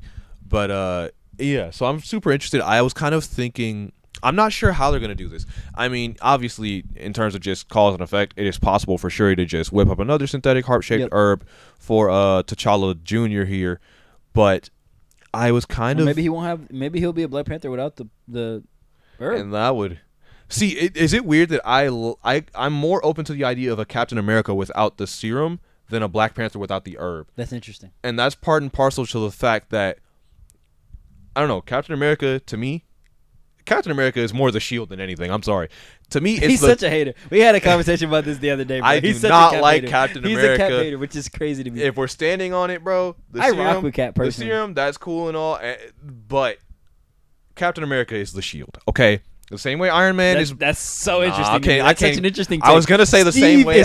Steve is Cap, bro. There can't be another Cap. That's why handing down the mantle to Falcon did not work, bro. It does not work in the films. It does not work storytelling wise. Steve is Cap. I think it's just because people don't like Anthony Mackie and or Sam Wilson and or black people. Cap, bro. He can do it. The shield is Cap. No, he couldn't. I'm sorry. No, I'm saying he is just he's. He'd be the character without the shield, but he would die instantly in an Avengers movie. That's not true. But what I'm saying saying is, I'm sorry. I don't care. What I'm saying is Steve Rogers does not survive Avengers 2012 without the shield. That's my take. They explored this when they went in Falcon and Winter Soldier when John Walker got the shield. It's not the shield. Because he was not Cap. He had the shield. He was not Cap. No, it's not purely the shield. You see what I'm saying? It's not purely the shield. They overtly explain that in the show. It's not the shield. It's not literally the shield. It's not literally the shield. It is the man behind the shield. Bro. However, like the same way it's the same way you're saying. Listen. You're Kobe. My point is, more than the serum, it is the shield. I'm not saying that it's not about the man, but like if there can be a dozen guys with the super soldier serum. But one of them the serum enhances who you are specifically. When one of them has the shield, you see 10 super soldiers. One has the shield. What are you going to call that guy? You're going to call him Cap. No, I'm not. Yeah, you are. You're going to see the guy with the shield and you're going to say, this must be Captain America. So when Bucky caught Cap's shield, he was Cap now? Fuck out of here. Honestly, I'm not seeing the difference. No. I don't want to hear it, bro. More There's of the a reason why Bucky couldn't be Cap. Because Bucky can't be most things if we're being honest. All right. What I'm saying is, like Bucky barely functions as himself. There's just there's really like the shield to me feels almost like the hammer to Thor. Like you can't just give it to anyone. Now obviously it doesn't have the magical properties, but it's the same concept. It's like it is something that's only wielded by someone who's actually worthy of it. And if that's not the case, then it's being misrepresented. You see what I'm saying? See, here's the weird thing. I agree. But the reason I disagree is because I don't think Steve is worthy of it. Okay, now you're just bugging, bro. You're just bugging. Go back and watch. Go back and watch the first Avenger. It was Tony's father's shield. Okay. I never forgave that. You almost beat this man's son. You almost beat this man's son to a pulp with the shield his father made. When's the last time you watched the first Avenger? I don't know. When was the last time you watched it, dude? I rewatched it like 2 years ago because I rewatched the whole thing. I rewatched the whole thing probably freshman year of college. Yeah. Go back and rewatch it, bro. Go back and rewatch it. That I'm telling you, your whole perspective on Steve will change if you rewatch that film. I've seen that movie twice, and neither time was I impressed. That's crazy. Steve don't impress me. Look, here's why I say it's the shield, right? Okay. It's because I believe that there are, in fact, better candidates to be Captain America. I believe if you hand Peter Parker the shield, he's a better Captain America. I'm standing on it. You'll have to kill me for me to stop saying it. Give Peter Parker the shield, and he's a better Captain America. No, he's not. Yes. But I know why he's not. Because as soon as he gets the symbiote, which enhances who you are, maybe with a little bit more negative effects, but he does kind of fall into that like selfishness side of him.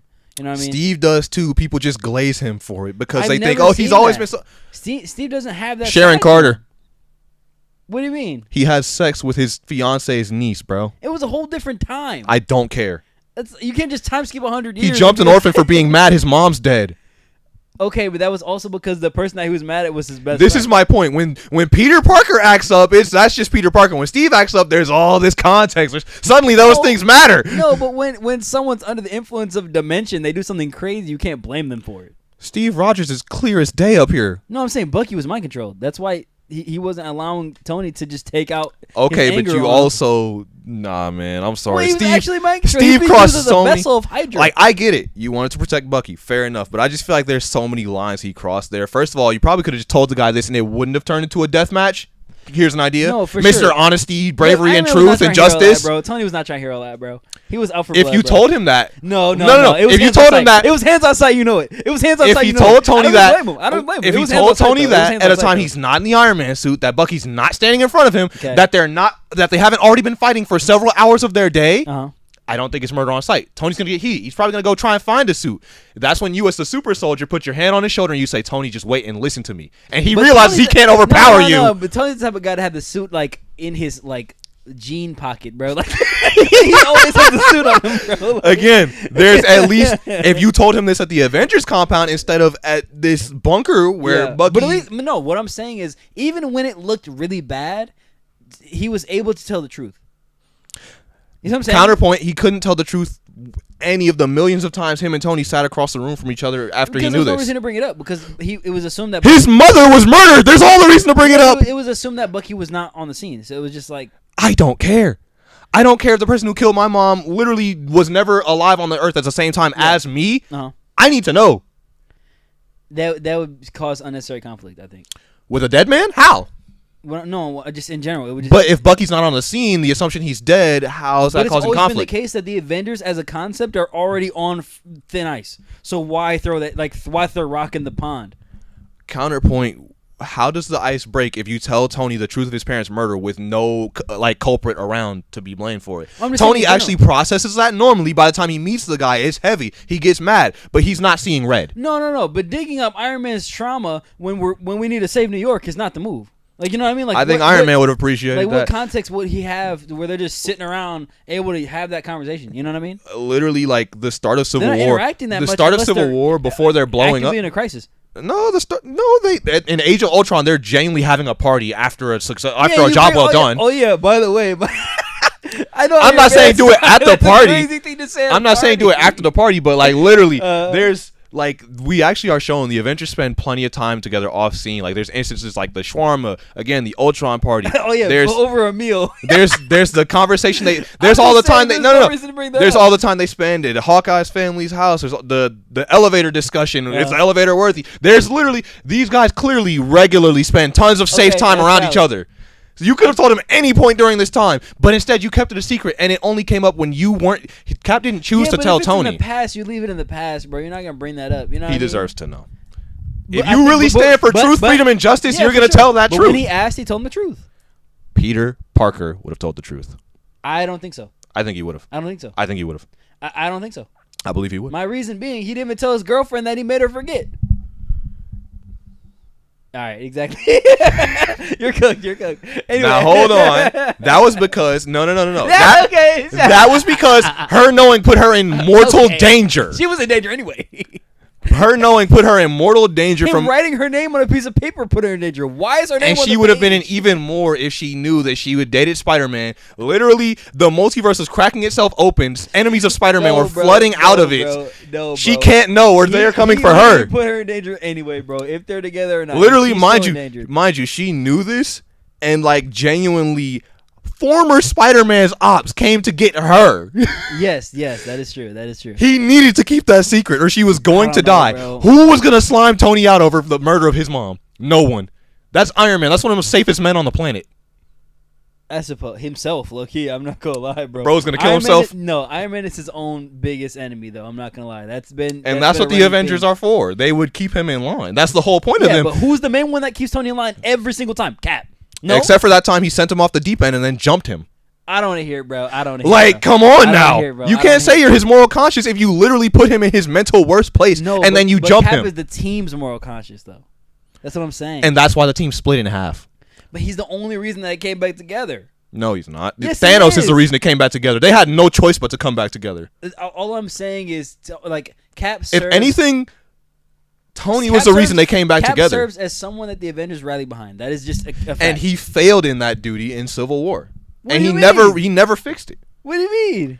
He's the reason the Avengers split because he chose his old friend over the actual current relationship that was protecting the planet that he had. But Cap was objectively correct in Civil War. No, he wasn't. Yes, he was. No, he wasn't. When did you even? No. The crazy thing is, when Civil War came out, he was with me on Team Iron Man. When did you change? I was until I went back and watched the films. And what the Sokovia Accords were relinquishing the Avengers' power to dispatch themselves to the government. Absolutely. We know who are actively infiltrated by Hydra at that point. Absolutely. So why would that's giving the Avengers to Hydra? What are we talking about? Except, like, Tony makes it painfully clear in that movie that he's not actually relinquishing control fully.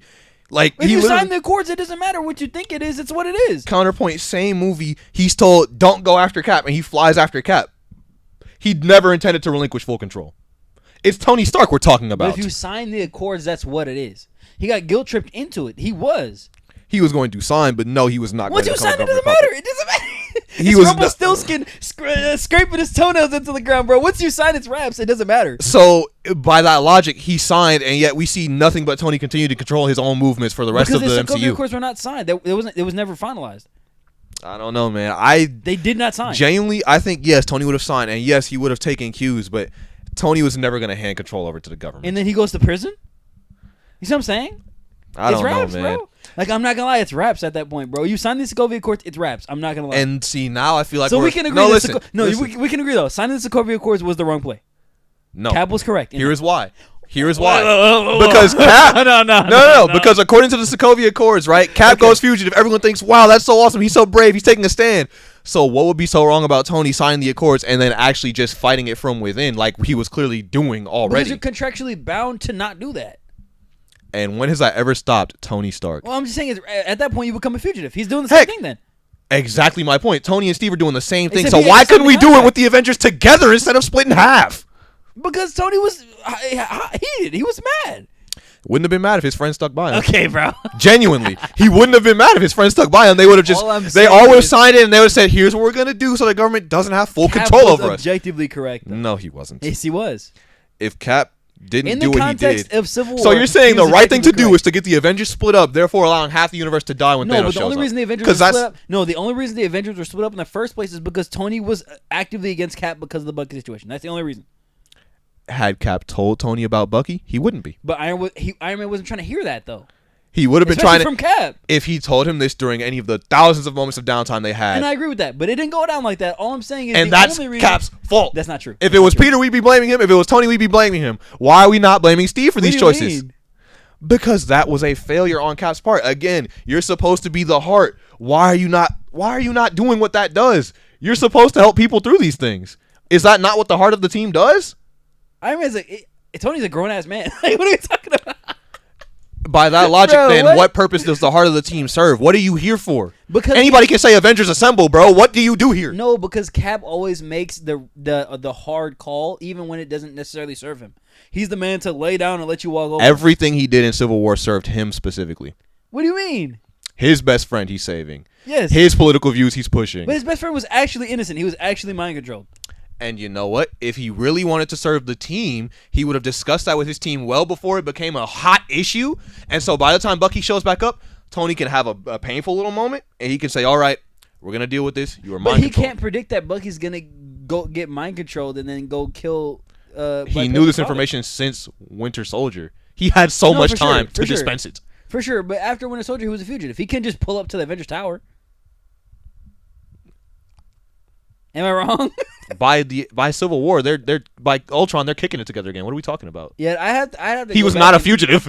I have to go back and figure out why he wasn't in. Shield. I feel like he wasn't really in contact with the Avengers before then. No, Shield collapsed at that point. He was still cool with the Avengers. It's just the Avengers were just a team. The Shield was no more. So was he not a fugitive anymore at the end of Winter Soldier? Nope, he was all clear. He only became a fugitive in Civil War. Yeah, you're right. No, you're right. You're right. Now, if anything, Fury was probably not a fugitive, more so on the run because Hydra was still after his head. Fury could have told Iron Man he never did. Well, Fury's not the heart of the team. So why are we passing blame? All right. Fury never claimed to be a good guy. Also, I'm not going to lie. This is something Tony probably could have found out himself if he wanted to know. He had no reason to assume. I'm sure Steve's best friend was mind controlling to murdering my parents. He could have found his parents' archived video. He could have found it. It was hidden in a friggin' Hydra base. God knows where. He could have found that. He could have found it. He was busy playing. He was busy protecting the world. No. He's busy protecting the world. Literally every day he wakes up and a new invention that makes thousands safer every day is invented. What is Steve so busy with? Actively though. No, Tony is actively building the defenses that made the MCU safe. What is Steve doing that has him so occupied? He's being free, bro. You seeing my point now? No, he was actively fighting Hydra. He was actually fighting Hydra. Hydra went down at the end of Winter Soldier. That's what I'm saying. That was him. What was Tony doing in Iron Man 2? Iron Man 2? Let me see. I have to remember when Getting that one was. into drug fights with he was recovering from his PTSD. No, I got you. Let me tell you exactly what Tony was doing. He was recovering from the PTSD he accrued from actually saving the planet by taking a nuke on his body and flying it up into space, which I can't help but recall Steve never did anything of the sort. Mr. I make the sacrifice play has never sacrificed a thing in his life. Steve actually actively saved people during that Avengers fight, by the way. During the Battle of New York, Steve was actively saving people. He was the only one that was actually concerned with saving people. Steve never went chest to chest with a nuclear bomb. I don't care. Okay. I don't care.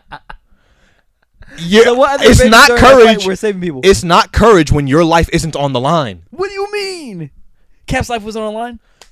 I'm sorry. Who's more in danger? The guy who's fighting some mooks or the guy who has a nuke on his chest in the vacuum of space where he's never been before? All I'm saying is Cap is definitely the guy to put himself in danger in front of other people. Let's tally this up. Okay, I love this one. Avengers 1. Avengers 1, nuclear bomb. Tony grabs it, flies it into space, barely comes back down in time. Hulk saves him, not Steve. Yes.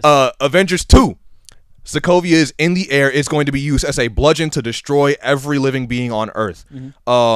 Tony flies under it, puts it on his bare shoulders, and tells the God of Thunder to hit it as hard as he can, nearly killing himself in the process. Sacrifice saved. Steve Rogers is absent. Infinity War. Tony flies to Titan. 1v1's the Mad Titan. Loses. Nearly dies. Doctor Strange makes the important play. He saves Tony Stark, not Steve Rogers. He saves Tony Stark. Because that's the man who's going to bring them back in Endgame and then snap the Infinity Gauntlet. Another sacrifice, another win for Tony, none for Steve. What do you mean none for Steve? Tell me what Steve... All right, so I just named off 4 times Tony sacrificed everything to save the world. Tell me what Steve was doing at the time. Tell me where Steve's sacrifices were. Yeah. Okay, I'm not gonna lie. It's been a minute since he's at Ultron, so I'm not really sure what he was doing. I could tell you. I can. Okay. I can. Okay. So number 1. Soaking a robot somewhere. Literally. Yeah. In Avengers 1, Steve is probably saving like a bank clerk while Tony actually nearly gets nuked. No, he was directing the first responders.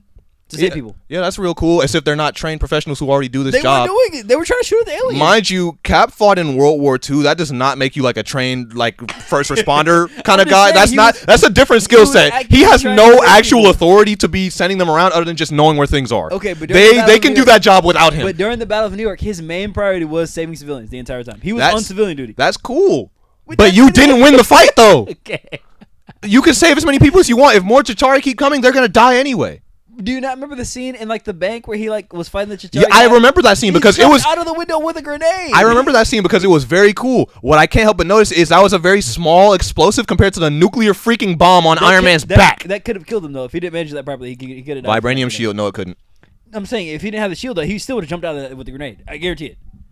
He did it with the shield though. Meanwhile, Tony with all his gear, Tony with all the best stuff he's got on is still like frames from death, and he goes and he does it, and he comes back. For sure. No one says thanks. He just gets up and walks away.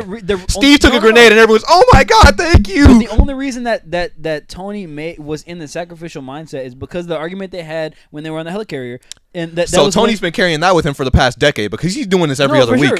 Because and for Steve to have had this conversation with him, sacrifice has left his mind clearly. No, that's not true. But Steve was the one that said to Tony that you're not the guy to make the sacrificial play, and that's what changed. And Tony has been proving him wrong for the next decade. That's what I'm saying.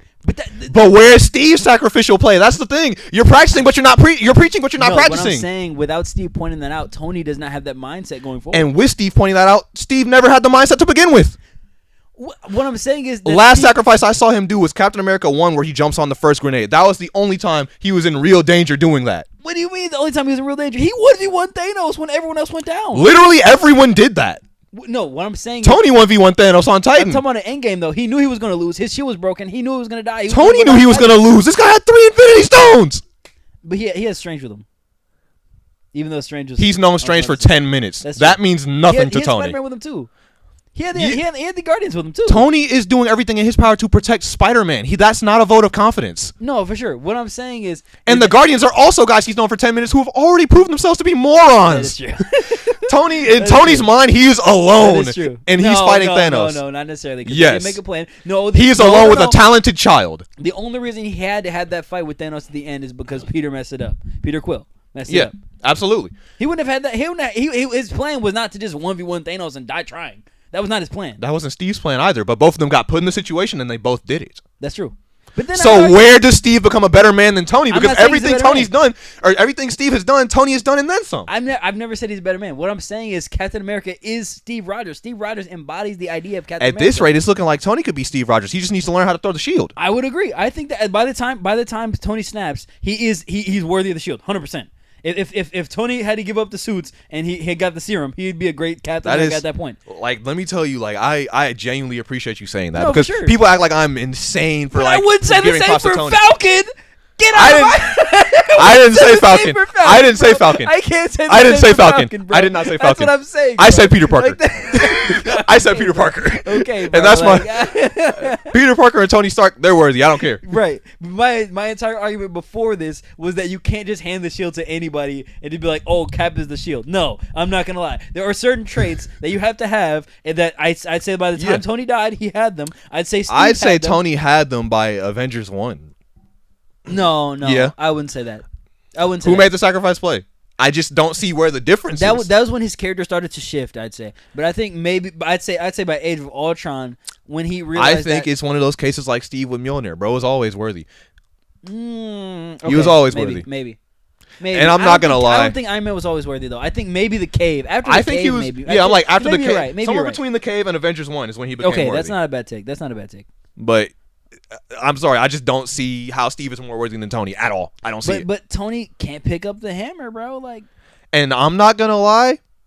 Y'all gonna have just writing shenanigans? I do. I genuinely think that's bad writing. I'm not saying that Tony deserved that moment because he has so many other moments. He snapped the Infinity Gauntlet. I think the problem is that there's just so much wrong that Tony had done in his past that this new arc, like his character development, is based in it's rooted in him trying to make up for his mistakes in the past. Yeah, that's redemption. Right. Wherein Cap doesn't have that.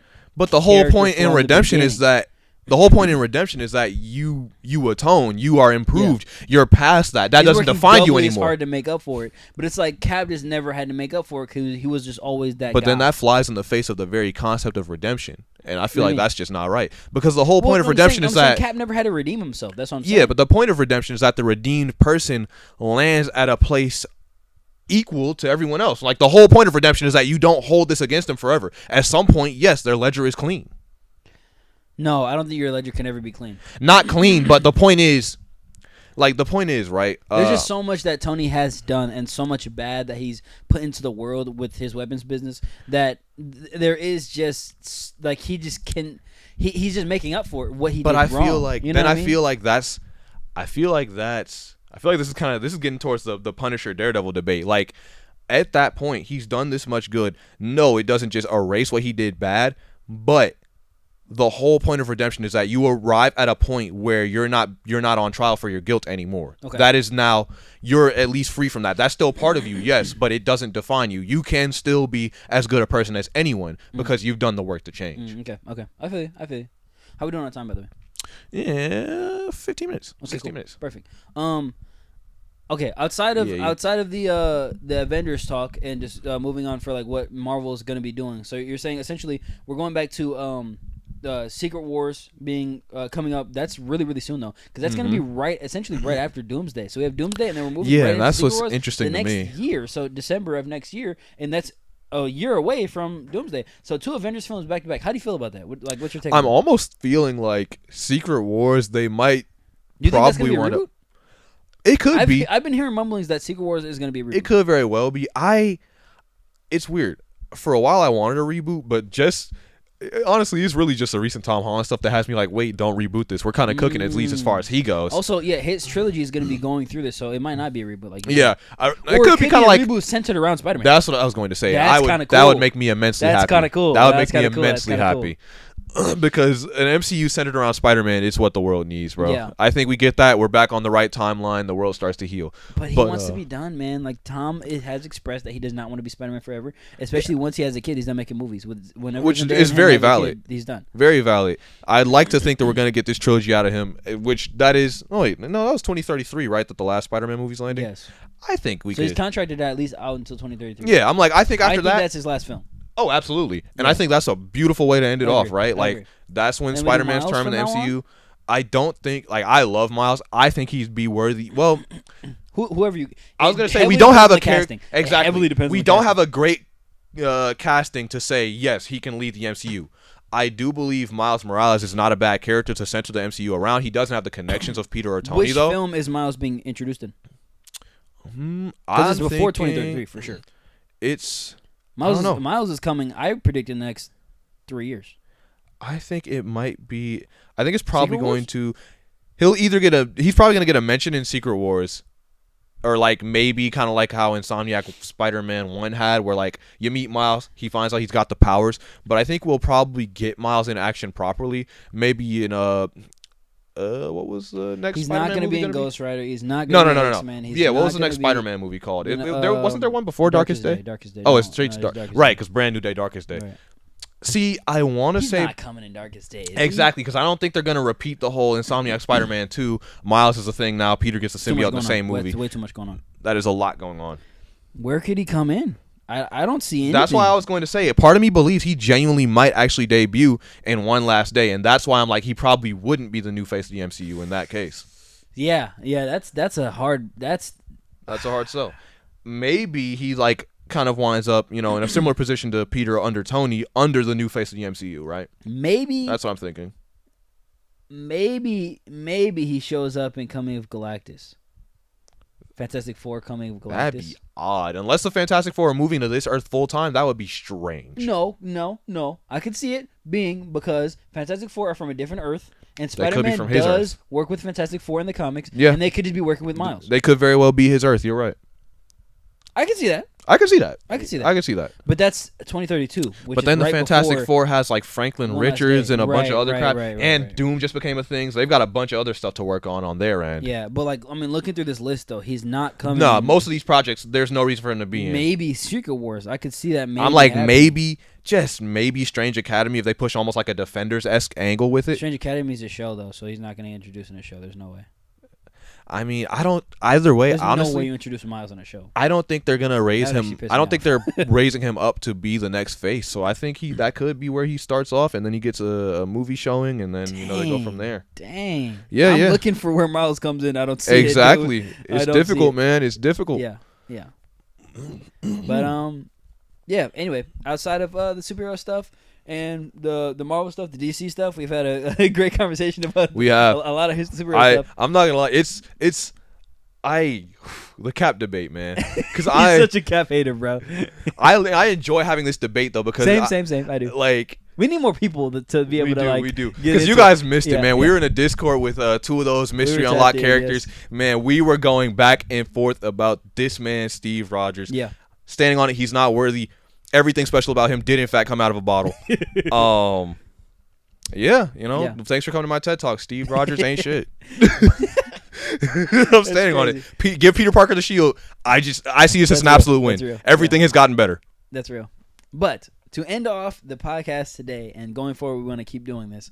We're going to give you guys a good news segment. There's so much bad news coming up in the news cycles every time. Every time you open your phone, you get some bad news. You do some crazy thing happen. Something else exploded. Someone else is getting kicked out of somewhere. It's ridiculous. There's some crazy violent attack somewhere. So we want to talk about good news at the end of every podcast going forward. Today's good news segment is a baby boom for endangered North Atlantic right whales. There's been a baby boom in endangered species. Researchers has identified 23 right whale calves during the 2026 calving season along the U.S. southeastern coast, and that is the highest number since 2009. NOAA also reports that the estimated population has increased by approximately 20 whales since 2020. So we are looking at whales are coming back. Yeah, exactly. The whales are actually coming back. So it's not a doom and gloom. Global warming is not ending. Well, it is ending a lot of things, but these guys though, they're on their way back. The whales are coming back, exactly. Like Tom Holland's Spider-Man. So this marks 3 consecutive years of growth. The species remains endangered, but the stronger birth numbers provide an encouraging sign for its recovery. So going forward, we're going to give you some good news at the end of every podcast. Yep. I think that's which reminds me, I got to check up on Punch the Monkey. I know you guys. Wait, have you not heard of Punch? I have. You better have. I know Punch, bro. I got to check up on Punch and Jimothy, man. I got to see how those guys are doing. If I got good news for them, you will hear it. Exactly. But going forward, we're going to keep on doing good news. But with that being said, that's going to be the end of this podcast episode. Thank you for coming to episode 11, and we will catch you guys. Thanks for listening to us yap. Feel free in the comments to tell us which Avenger ain't shit. You can't use Black Widow or Hawkeye. That's real. But we will catch you guys on the next episode. See you later. Love you. Bye. Yeah, bye.